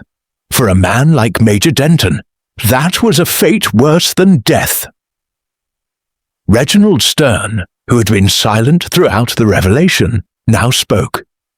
Cecilia always did know how to find people's pressure points. She knew mine. The fear that I'd never amount to anything without her money. She knew Timothy's, the fear of losing his inheritance. And she knew the Major's, the fear of exposure. She wielded those fears like weapons. That doesn't excuse what the Major did, Timothy said sharply. No, it doesn't. Murder is never excusable, but it does help explain it. Cecilia wasn't an evil woman, but she was a controlling one. She couldn't bear not to have power over the people around her. Eventually, she pushed someone too far. Mrs. Endicott, who had been quietly crying throughout the Major's confession, now looked up with red-rimmed eyes. This is my fault. If I hadn't sent that first letter, if I hadn't threatened to expose her secret, she might not have become so determined to make her announcements. She might not have threatened the Major. She might still be alive. You mustn't think that way, Miss Marple said firmly. The Major made his own choices, just as Mrs. Hartwell made hers. We cannot control how others respond to our actions. We can only choose our own behavior and hope for the best. You sent your letter out of concern for others, not malice. That matters. Does it? A woman is still dead. A woman is dead because a man chose murder over honesty. That responsibility lies with Major Denton alone. Chapter 8. Miss Marple's Final Test. The following day dawned clear and bright, as though the storm had washed away all the darkness of the previous weeks. Miss Marple sat in her garden, enjoying the autumn sunshine and reviewing the case in her mind. She had solved the mystery, identified the murderer, and seen justice done. Yet something still troubled her, a small inconsistency that she couldn't quite resolve. She was pondering this when Dr. Haydock appeared at her garden gate. Miss Marple, I've been looking for you. I've just come from the police station. Major Denton has made a full confession, and Inspector Slack, though it pains him to admit it, says your deductions were absolutely correct, though he'd prefer if you called them lucky guesses in public. Miss Marple smiled. I'm quite content to let the inspector take all the credit. I have no need for glory. I thought you'd say that, but there's something else. Something the Major said in his confession that struck me as odd. He said that when Mrs. Hartwell reached the top of the stairs, she seemed surprised to see him. She said, Herbert, what are you doing here? Where's the person who sent me the note? As if she expected to meet someone else. Miss Marple's needles paused mid-stitch. How very interesting. What do you make of that? Well, it suggests she didn't recognize his handwriting in the note, doesn't it? But you said the handwriting was similar to his letters to her. Similar, yes, but not identical. The Major was clever enough to disguise his hand. Mrs. Hartwell wouldn't have come upstairs if she'd known it was the Major who wanted to meet her. She'd have simply confronted him in the drawing room. No, she thought the note was from someone else. Someone she wanted to meet privately. Who? Miss Marple resumed her knitting. That's what's been troubling me. The note mentioned having information about Reginald Stern. Who would Mrs. Hartwell expect might have such information? Who had been observing Reginald closely enough to discover his secrets? Dr. Haydock frowned in thought. Mrs. Endicott. She knew the family well. Mrs. Endicott had already revealed her knowledge by sending the blackmail letter. No, this had to be someone else. Someone Mrs. Hartwell trusted, someone whose information she'd value. Miss Marple's eyes grew distant. Someone like Penelope Graves, perhaps. Miss Graves? But she's just a secretary. How would she have information about Reginald Stern? She works at the solicitor's office in Much Benham. the same firm that handles the Stern family's legal matters. She would have access to financial records, property documents, all manner of confidential information. And she's been courting Timothy for 6 months. Mrs. Hartwell might have suspected Miss Graves of snooping through files to learn about the family's affairs. Dr. Haydock looked troubled. "Are you suggesting Miss Graves was somehow involved in the murder?" No. The Major acted alone, of that I'm certain. But I do wonder if Miss Graves inadvertently gave him the idea. You see, the Major needed a way to lure Mrs. Hartwell upstairs without arousing suspicion.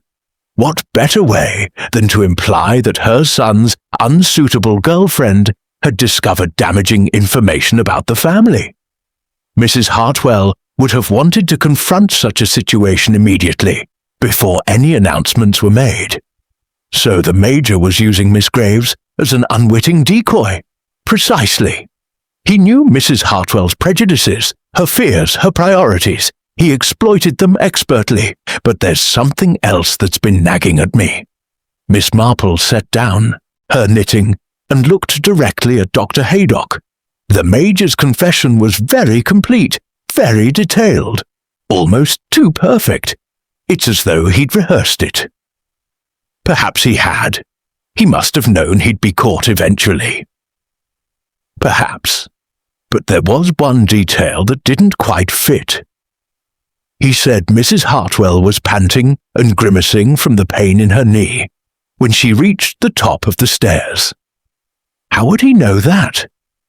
If he was waiting at the top, hidden, he wouldn't have been able to see her climbing. And if he'd been visible, she would have seen him and been on her guard.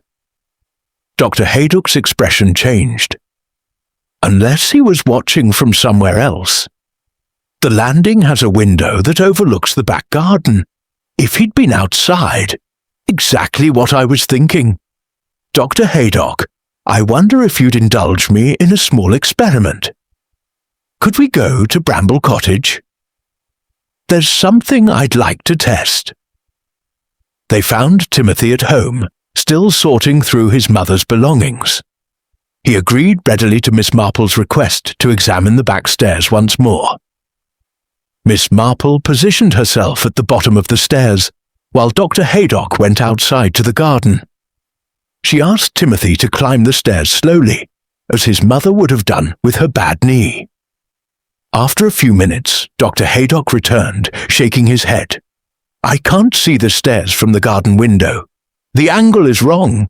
The window looks out over the roses, not down at the stairs."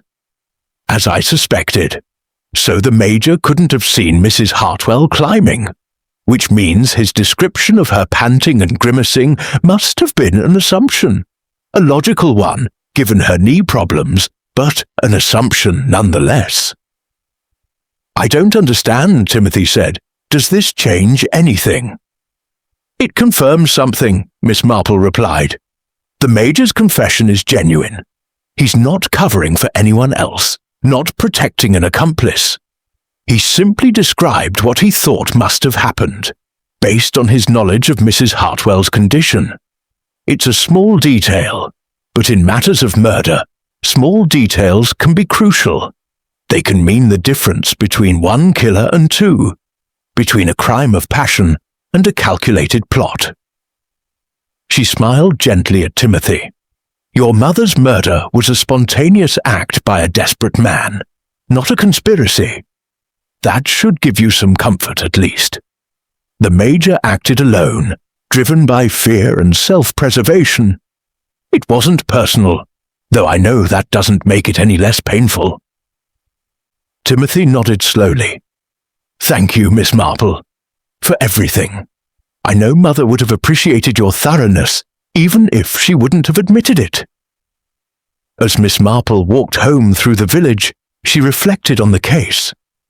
It had been, in many ways, a typical murder, born of fear, fueled by desperation, executed in a moment of terrible decision. The Major had destroyed himself trying to preserve his reputation, and in doing so, had become exactly what he'd feared being exposed as, a man without honor. But there were lessons to be learned beyond the obvious. Mrs. Hartwell's desire for control had ultimately contributed to her death. Mrs. Endicott's well-meaning interference had complicated matters. Timothy's rebellion against his mother's plans had created tensions that the Major had exploited. Everyone involved had played a part in creating the circumstances that led to murder, even if only one person had actually committed the crime. That evening, Miss Marple received a visit from Inspector Slack. He stood awkwardly in her parlour, holding his hat and looking as though he'd rather be anywhere else. "I've come to thank you," he said gruffly, "for your help with the Hartwell case, though I still maintain that if you'd left it to the professionals, we'd have reached the same conclusion eventually." "I'm quite sure you would have, Inspector. You're a very capable officer." "Yes, well, the Major's been formally charged. He'll stand trial, though with his confession, it's likely to be straightforward. He's asked to see you, actually. Says he wants to apologize." Miss Marple considered this. "I think not, Inspector. I'm not the one he wronged. If he wishes to apologize, he should direct those words to Timothy Hartwell. I told him as much. He said, and I quote, 'Miss Marple will understand why I can't do that.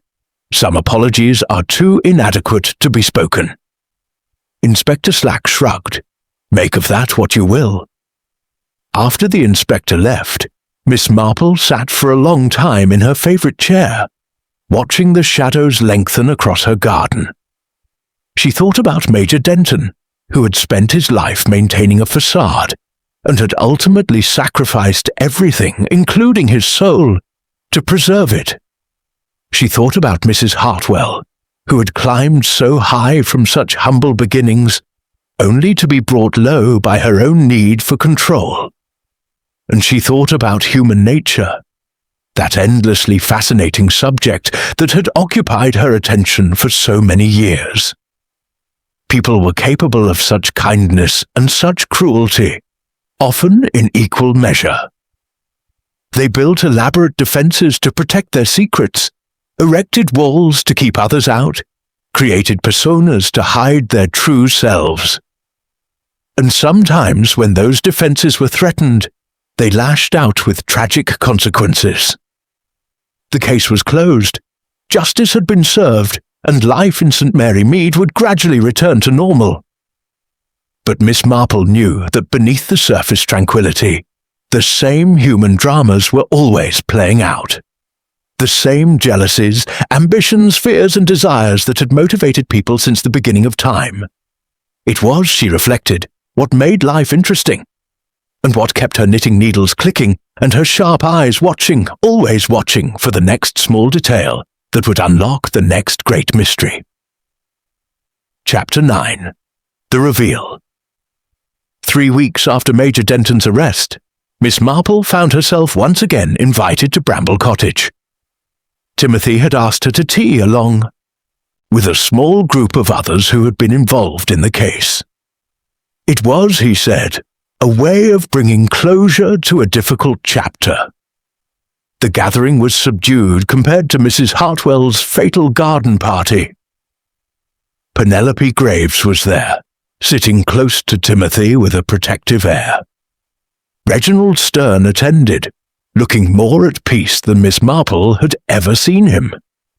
Mrs. Endicott had declined the invitation, sending word that she preferred to remember happier times. Dr. Haydock came, and the rector, Mr. Clement. Even Inspector Slack made a brief appearance, drawn perhaps by the promise of Miss Marple's presence and the possibility of tying up any remaining loose ends. "I wanted to thank you all," Timothy began, once everyone was settled with tea. "These past weeks have been the most difficult of my life. My mother's death, the revelation of the Major's crime, the exposure of so many family secrets, it's been overwhelming. But with your help, especially yours, Miss Marple, I've been able to find some peace."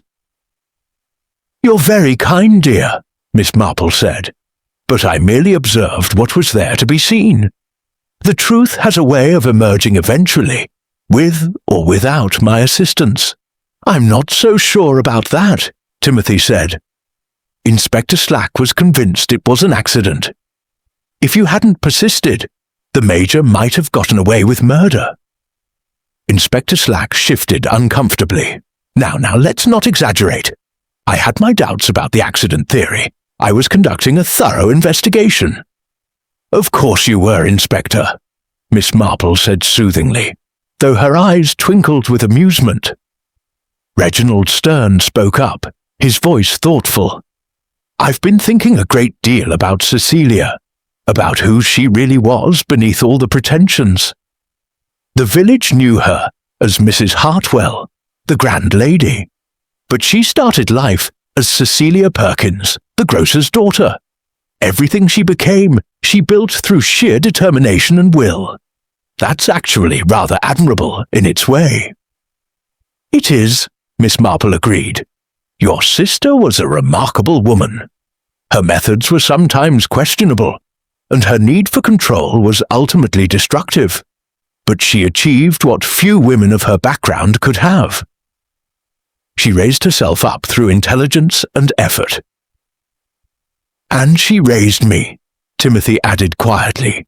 "Yes, she was controlling and snobbish, but she also made sure I had every advantage, the best education, opportunities she never had. She wanted me to have the life she'd fought so hard to achieve for our family." Penelope squeezed his hand. "She loved you, in her way. She just didn't know how to love without controlling." "That's very perceptive, Miss Graves," Miss Marple observed. "Love and control can become easily confused, especially for those who've had to fight for everything they've gained. Mrs. Hartwell learned early that to relax one's grip on life was to risk losing everything. She never learned that some things, love, loyalty, genuine, respect, cannot be controlled. They must be freely given." "Speaking of freely given," Timothy said, reaching into his jacket pocket, "I've made some decisions about the estate. Uncle Reginald, I've instructed Mr. Galbraith to establish a trust fund that will provide you with a generous annual income, with no conditions attached. It's what should have been done years ago." Reginald looked stunned. "Timothy, you don't have to." "Yes, I do. Mother was wrong to control you through money. You're my uncle, and I want you to have the freedom to live your life as you choose. Paint, teach, do whatever makes you happy." Reginald's eyes glistened with unshed tears. "Thank you, my boy. You're a better person than I am, than any of us are, really." "And Miss Graves," Timothy continued, turning to Penelope with a smile, "I hope you'll consider marrying me without any concerns about trustees or conditional inheritances. I've had Mr. Galbraith revoke all of Mother's conditions. My inheritance is my own to do with as I please, and I please to spend my life with you, if you'll have me." Penelope's face lit up with joy. "Of course I'll have you. Though I would have married you, even with the conditions. I love you, not your money." "I know," Timothy said softly. "That's why I want to marry you." There was a general murmur of congratulations and good wishes. Even Inspector Slack managed a gruff, "Well done, lad." Dr. Haydock raised his teacup in a toast to new beginnings and the triumph of love over adversity. As they drank to the sentiment, Miss Marple watched with satisfaction.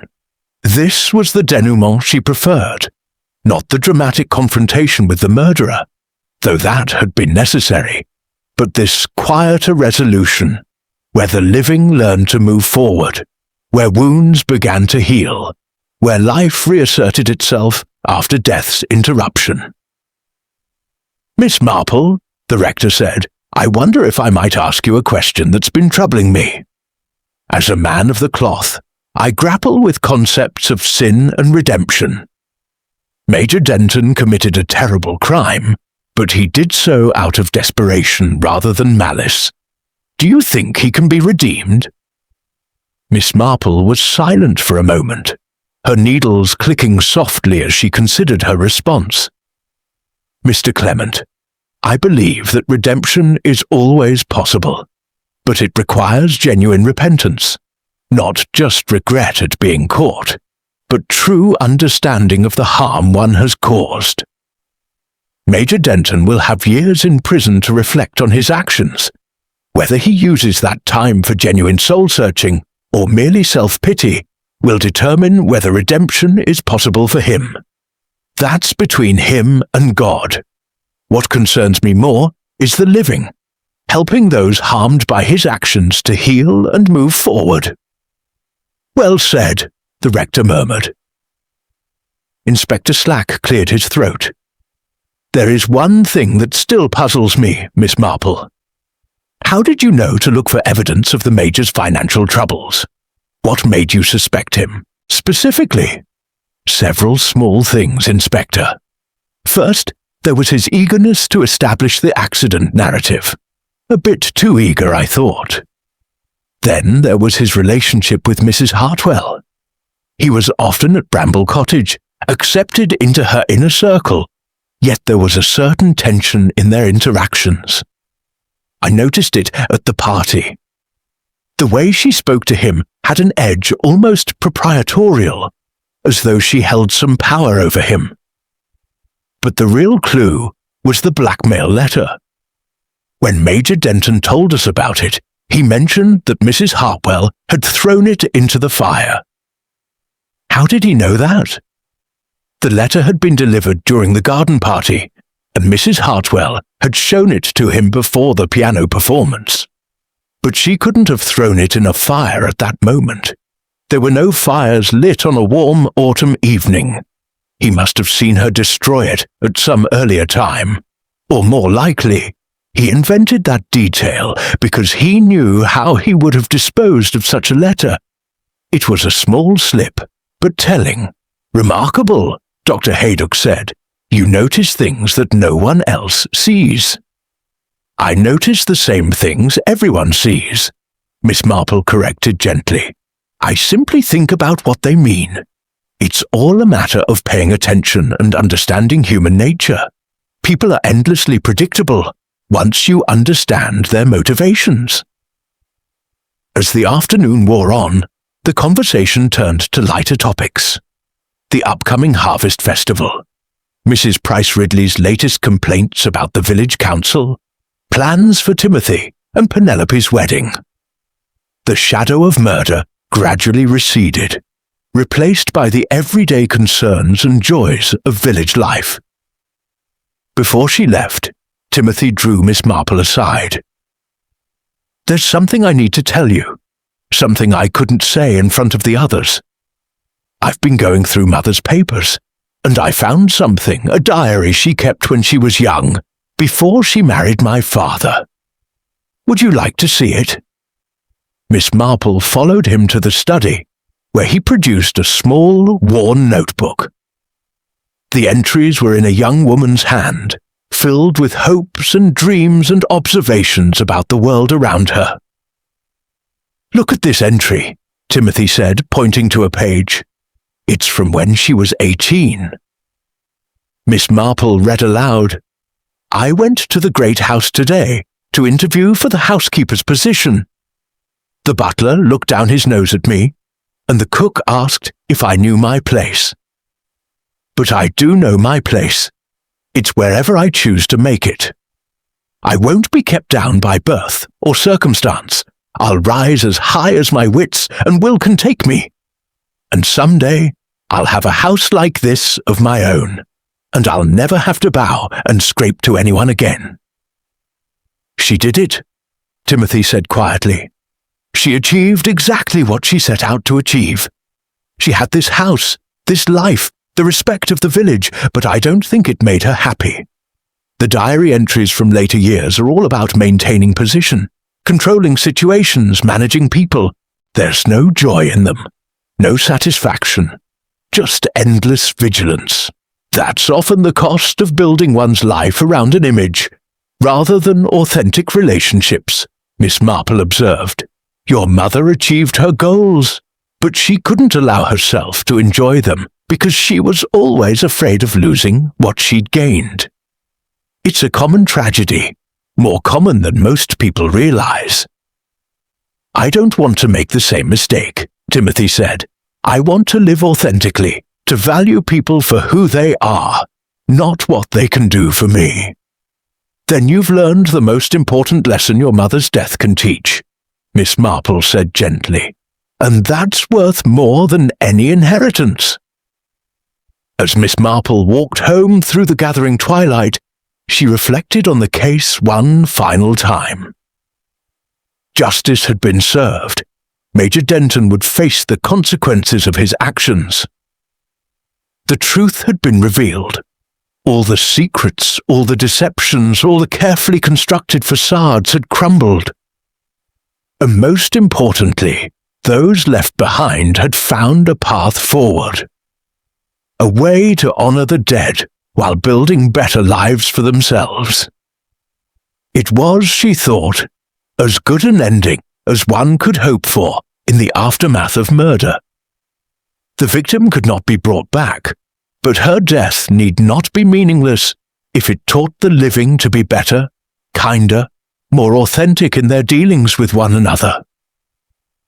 St. Mary Mead would heal, as it always did. The gossip would eventually fade. The scandal would become just another chapter in the village's long history. And life would go on, with all its small dramas and hidden complexities, waiting for the next keen observer to unravel its mysteries.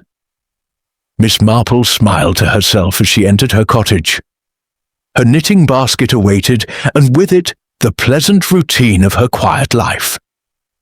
But she knew, with the certainty born of long experience, that it was only a matter of time before another mystery presented itself. Human nature, after all, never changed. And where there was human nature, there would always be secrets to uncover, truths to reveal, and justice to be served. Chapter 10. Aftermath. 6 months later, St. Mary Mead had largely forgotten about the tragedy at Bramble Cottage. Or rather, the village had absorbed it into its collective memory, where it would be periodically resurrected in conversations that began with, "Do you remember when?" and ended with head-shaking and sighs.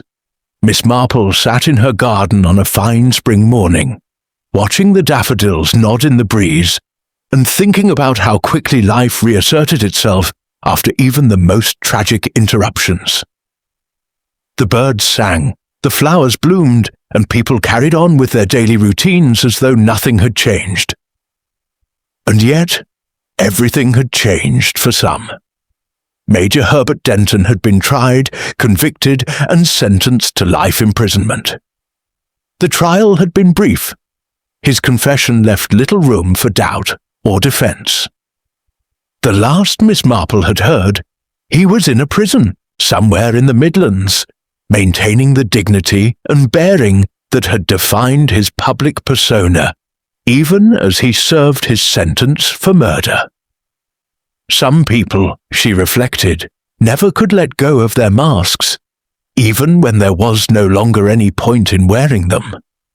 Timothy Hartwell and Penelope Graves had married in a small ceremony at St. Mary Mead Church. Miss Marple had attended, watching with pleasure as the young couple exchanged vows. There was a genuine warmth between them that had nothing to do with social position or financial considerations, exactly the sort of foundation on which a good marriage should be built. They lived at Bramble Cottage now, though Penelope had insisted on redecorating extensively. Too many sad memories, she'd told Miss Marple. We need to make it feel like our home, not just the house where Timothy's mother died. It was, Miss Marple thought, a healthy attitude. One couldn't move forward while clinging to the past. Reginald Stern had surprised everyone by flourishing once freed from his sister's financial control. With his new allowance, he'd purchased a small art gallery in Much Benham and was successfully selling both his own work and that of other local artists. Miss Marple had visited the gallery recently and found him animated and enthusiastic in a way she'd never seen before. Freedom, it seemed, agreed with him. Mrs. Endicott had left St. Mary Mead shortly after the trial. She'd sent Miss Marple a brief note explaining that the village held too many painful associations, that she needed a fresh start. She'd taken a position as companion to an elderly lady in Bath, and seemed, by all accounts, content with her new situation. Miss Marple understood the impulse. Sometimes one needed distance from the scene of one's mistakes, even if those mistakes had been well-intentioned. The question of Mrs. Hartwell's true background had caused a brief sensation in the village, but less than one might have expected. Mrs. Price Ridley had been vocally scandalized, of course, declaring that she'd always known there was something not quite right about Mrs. Hartwell. But most of the village had taken a more charitable view. The general consensus seemed to be that Mrs. Hartwell had worked hard to better herself, and that, really, wasn't that rather admirable? England was changing after all, and perhaps the old rigid class boundaries weren't as important as they'd once been. Miss Marple had been pleased by this reaction. It suggested that the village, for all its adherence to tradition, was capable of growth and evolution. People were slowly learning to value substance over surface, character over pedigree. It gave her hope for the future. She was contemplating these pleasant thoughts when her maid announced a visitor, Inspector Slack, looking rather sheepish as he was shown into the garden. "Miss Marple," he said, settling himself on the offered chair with obvious discomfort. "I hope I'm not disturbing you." "Not at all. Inspector, how lovely to see you. Will you take some tea?" "That would be most welcome, thank you." Once they were settled with tea and biscuits, Inspector Slack cleared his throat. "I've come to acknowledge something that's been weighing on my mind. The Hartwell case. If it weren't for your intervention, I would have ruled it an accident. Major Denton would still be free, and justice would not have been served. I owe you an apology for dismissing your concerns so readily." Miss Marple smiled gently. "Inspector, you were doing your job as you saw fit. I don't fault you for that. Nevertheless, I was wrong and you were right. I let my assumptions about what an elderly lady might or might not observe cloud my judgment. I won't make that mistake again. I'm very glad to hear it, though I hope, for the sake of St. Mary Mead's peace and quiet, that there won't be many more opportunities for you to apply that lesson." Inspector Slack chuckled. "One can hope. Though I suspect that wherever you are, Miss Marple, mysteries have a way of presenting themselves." "I do seem to attract them rather," Miss Marple admitted, "though I can't imagine why. I'm just a harmless old woman who knits and gardens." "Harmless," Inspector Slack repeated with a snort.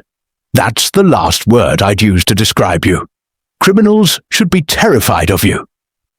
"Oh, I don't think I'm terrifying. I simply pay attention. That's all detective work really is, isn't it? Paying attention to the small details that others overlook, understanding human nature, and following the logical threads to their conclusion." "You make it sound simple. In principle, it is simple. In execution, of course, it requires patience and careful thought, and a certain amount of life experience doesn't hurt. When you've lived as long as I have and observed as many people as I have, patterns begin to emerge. Human nature is remarkably consistent, you know. The same motivations drive people to act in similar ways across generations and circumstances. Inspector Slack finished his tea and rose to leave. "Well, I won't take up more of your time. I just wanted to say thank you, and that if you ever have concerns about a case in the future, I'll listen more carefully." "That's very gracious of you, Inspector, though I do hope St. Mary Mead has seen its last murder for quite some time." After the inspector left, Miss Marple returned to her knitting. Her current project was a blanket for Timothy and Penelope's baby. Penelope was expecting in the autumn, and the young couple was understandably excited about becoming parents. The baby would grow up in Bramble Cottage, playing in the gardens where his or her grandmother had once entertained the village's elite. Life continuing, cycling forward, always renewing itself. As her needles clicked steadily, Miss Marple found herself thinking about the essential lesson of the Hartwell case. It wasn't about murder techniques or criminal psychology, though those were certainly present. It was about the cost of deception, both self-deception and the deception of others. Mrs. Hartwell had built her life on a foundation of lies about her origins, and those lies had required constant maintenance, constant vigilance. She'd become so focused on protecting her facade that she'd lost sight of what really mattered: genuine relationships, authentic connection, love without conditions.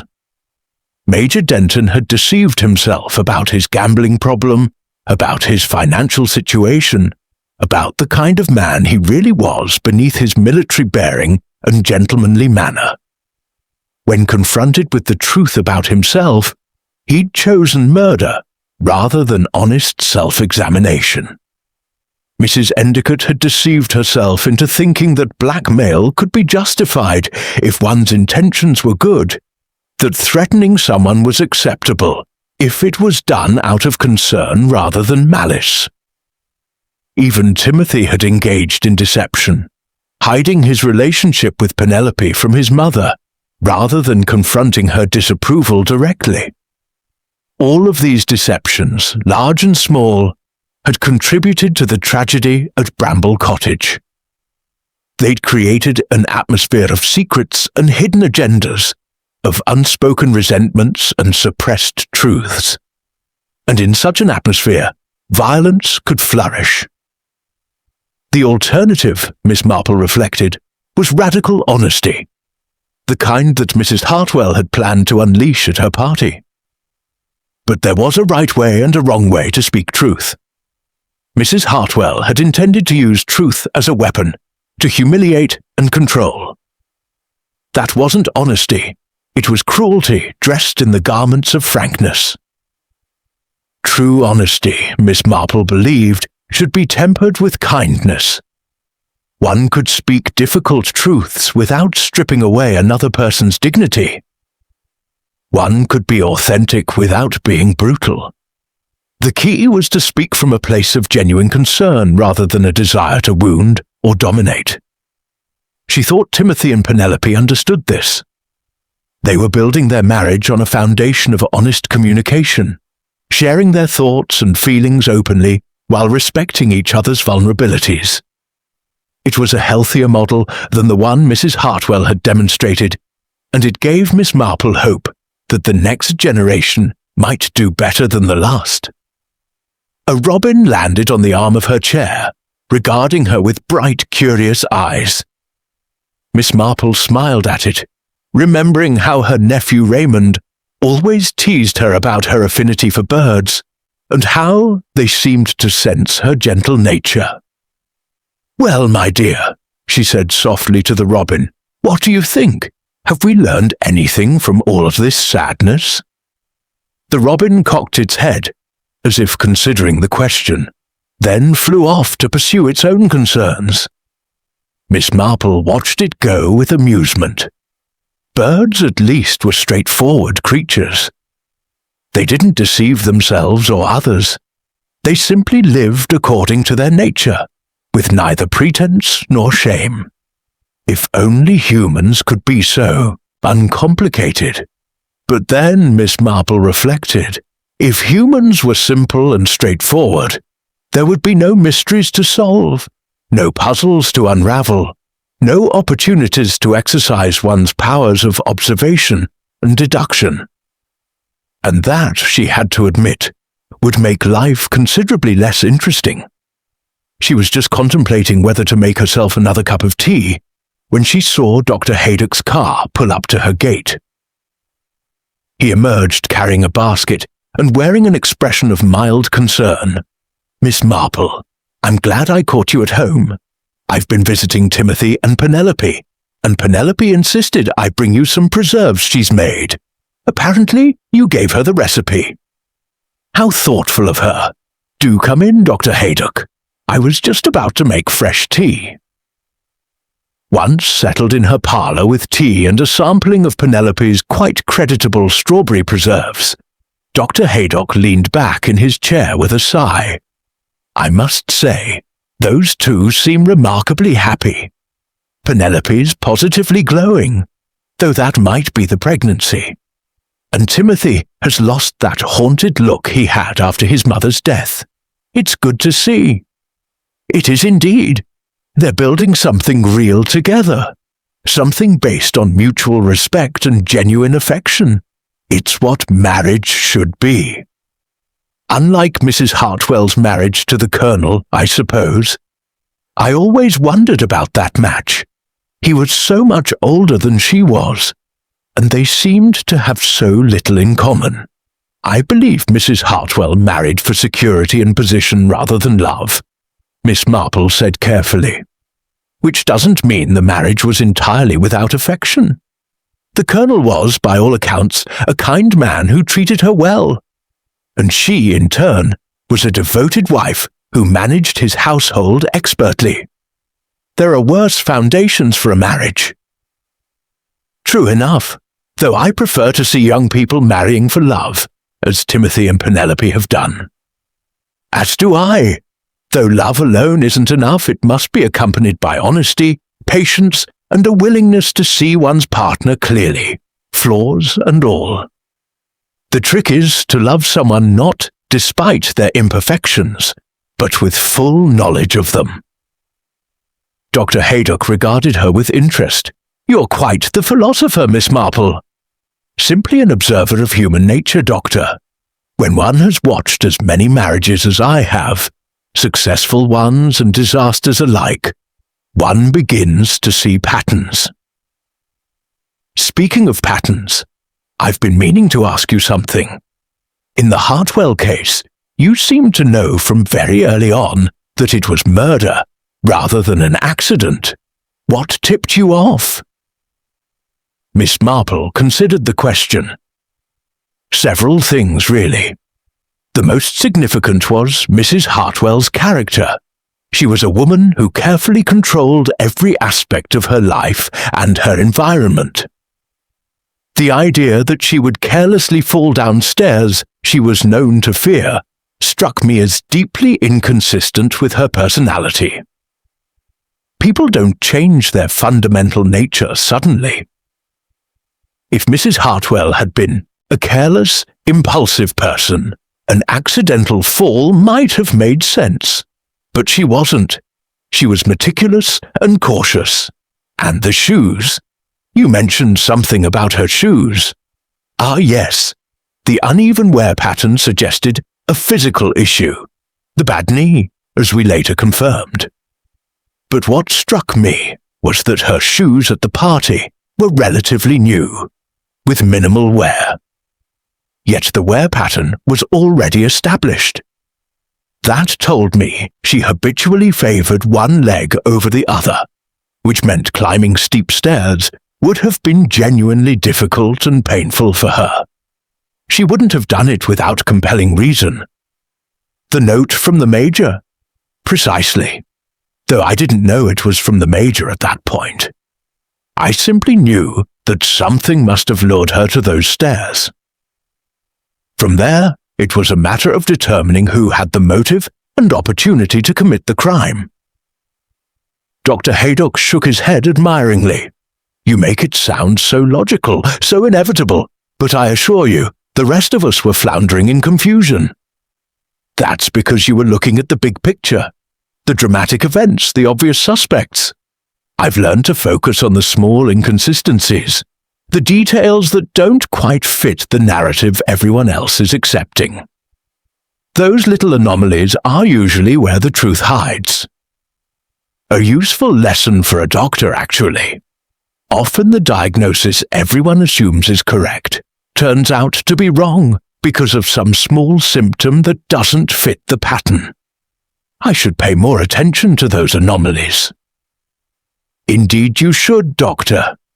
In medicine, as in detection, the devil is in the details. After Dr. Haydock left, Miss Marple sat for a while longer in her parlour, surrounded by the comfortable clutter of her life. Books, knitting, photographs of family and friends, mementos of travels and adventures long past. This was her world, small and domestic, far removed from the grand dramas of London, or the exotic adventures one read about in novels.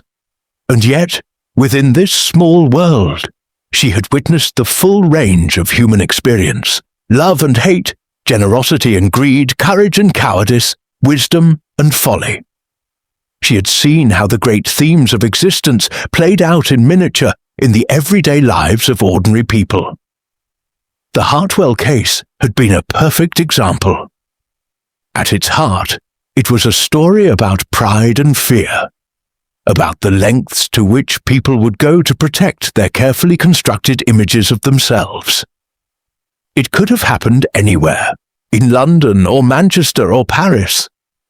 But it had happened here, in St. Mary Mead, and Miss Marple had been positioned to observe it, understand it, and ultimately to ensure that justice was served. She wondered sometimes if she had a responsibility to act in such cases. After all, she had no official standing, no legal authority. She was simply a curious old woman who noticed things. And yet, time and again she found herself drawn into investigations, compelled by her sense of justice and her belief that truth mattered. Perhaps it was simply that she couldn't bear to see wickedness go unpunished, or innocence falsely accused. Perhaps it was her faith in the essential importance of truth, even when that truth was painful. Or perhaps, if she was honest with herself, it was simply that she enjoyed the intellectual challenge of solving puzzles, of seeing through deceptions, of understanding the hidden motivations that drove people to act as they did. Whatever the reason, she knew she would continue to observe, to question, to unravel mysteries whenever they presented themselves. It was, in a sense, her vocation, as much as the rector's calling was to minister to souls, or the doctor's to heal bodies. Hers was to seek truth and see justice done. The afternoon shadows were lengthening now, and Miss Marple decided it was time to prepare her supper. She rose stiffly from her chair. Age was making itself felt more with each passing year, and made her way to the kitchen. As she worked, preparing a simple meal of cold chicken and salad, she found herself humming an old hymn she'd learned as a child. It was about light overcoming darkness, truth triumphing over falsehood, good ultimately prevailing over evil. Simple sentiments, perhaps naive in their optimism, but sentiments she still believed in despite having seen the worst that human nature could produce. Because for every Major Denton who chose murder over honesty, there was a Timothy Hartwell who chose love over ambition. For every Mrs. Hartwell who built her life on deception, there was a Penelope Graves who valued authenticity over social position. Darkness existed certainly, but so did light. And in her small way, Miss Marple tried to ensure that the light prevailed, at least in St. Mary Mead. After supper, she returned to her knitting, working on the baby blanket as the evening deepened into night. The rhythmic click of her needles was soothing, meditative. As she worked, she thought about the child who would use this blanket, Timothy and Penelope's son or daughter, growing up in a house marked by tragedy, but dedicated now to creating new, happier memories. The baby would never know its grandmother, would never experience Mrs. Hartwell's peculiar mixture of fierce love and suffocating control. In some ways, that was a loss. Every child deserved to know their grandparents, but in other ways, perhaps it was a blessing. The child would grow up free from the weight of Mrs. Hartwell's expectations, free to become whoever they chose to be, without the burden of living up to someone else's image of perfection. And that, Miss Marple reflected, was perhaps the ultimate lesson of the case. People should be free to be themselves, to make their own choices, to live authentic lives without pretense or deception. The moment one started trying to control others, to force them into predetermined molds, trouble began. Mrs. Hartwell had learned that lesson too late. Miss Marple hoped that others might learn it from her example without having to pay such a terrible price. The clock struck 9, and Miss Marple set aside her knitting. It was time for bed. Tomorrow would bring its own small dramas and gentle pleasures, perhaps a visit to the vicarage, or tea with Mrs. Bantry, or simply a quiet day of gardening and reading. As she climbed the stairs to her bedroom, much more slowly than she had climbed them in her youth, but safely, carefully, without fear, she said a small prayer for all this is touched by the tragedy at Bramble Cottage. For Mrs. Hartwell, that she might find peace wherever her soul had gone. For Major Denton, that his imprisonment might lead to genuine repentance and growth. For Timothy and Penelope and their coming child, that they might build a life of honesty and love. For Reginald Stern, that his newfound freedom might bring him happiness. And for Mrs. Endicott, that she might forgive herself for her well-intentioned mistakes. And finally, though she felt rather silly doing so, she said a small prayer of thanksgiving for her own life, for her health, her comfortable home, her many friends, and yes, even for the mysteries that came her way. They kept her mind sharp and gave her purpose. She was, in her own quiet way, useful, and that mattered. Miss Marple turned off her bedroom light and settled into bed, content in the knowledge that justice had been served, that truth had prevailed, and that St. Mary Mead could rest easy for another night. Tomorrow would bring whatever it would bring. But tonight, all was well in her small corner of the world. And that, she thought drowsily as sleep claimed her, was quite enough.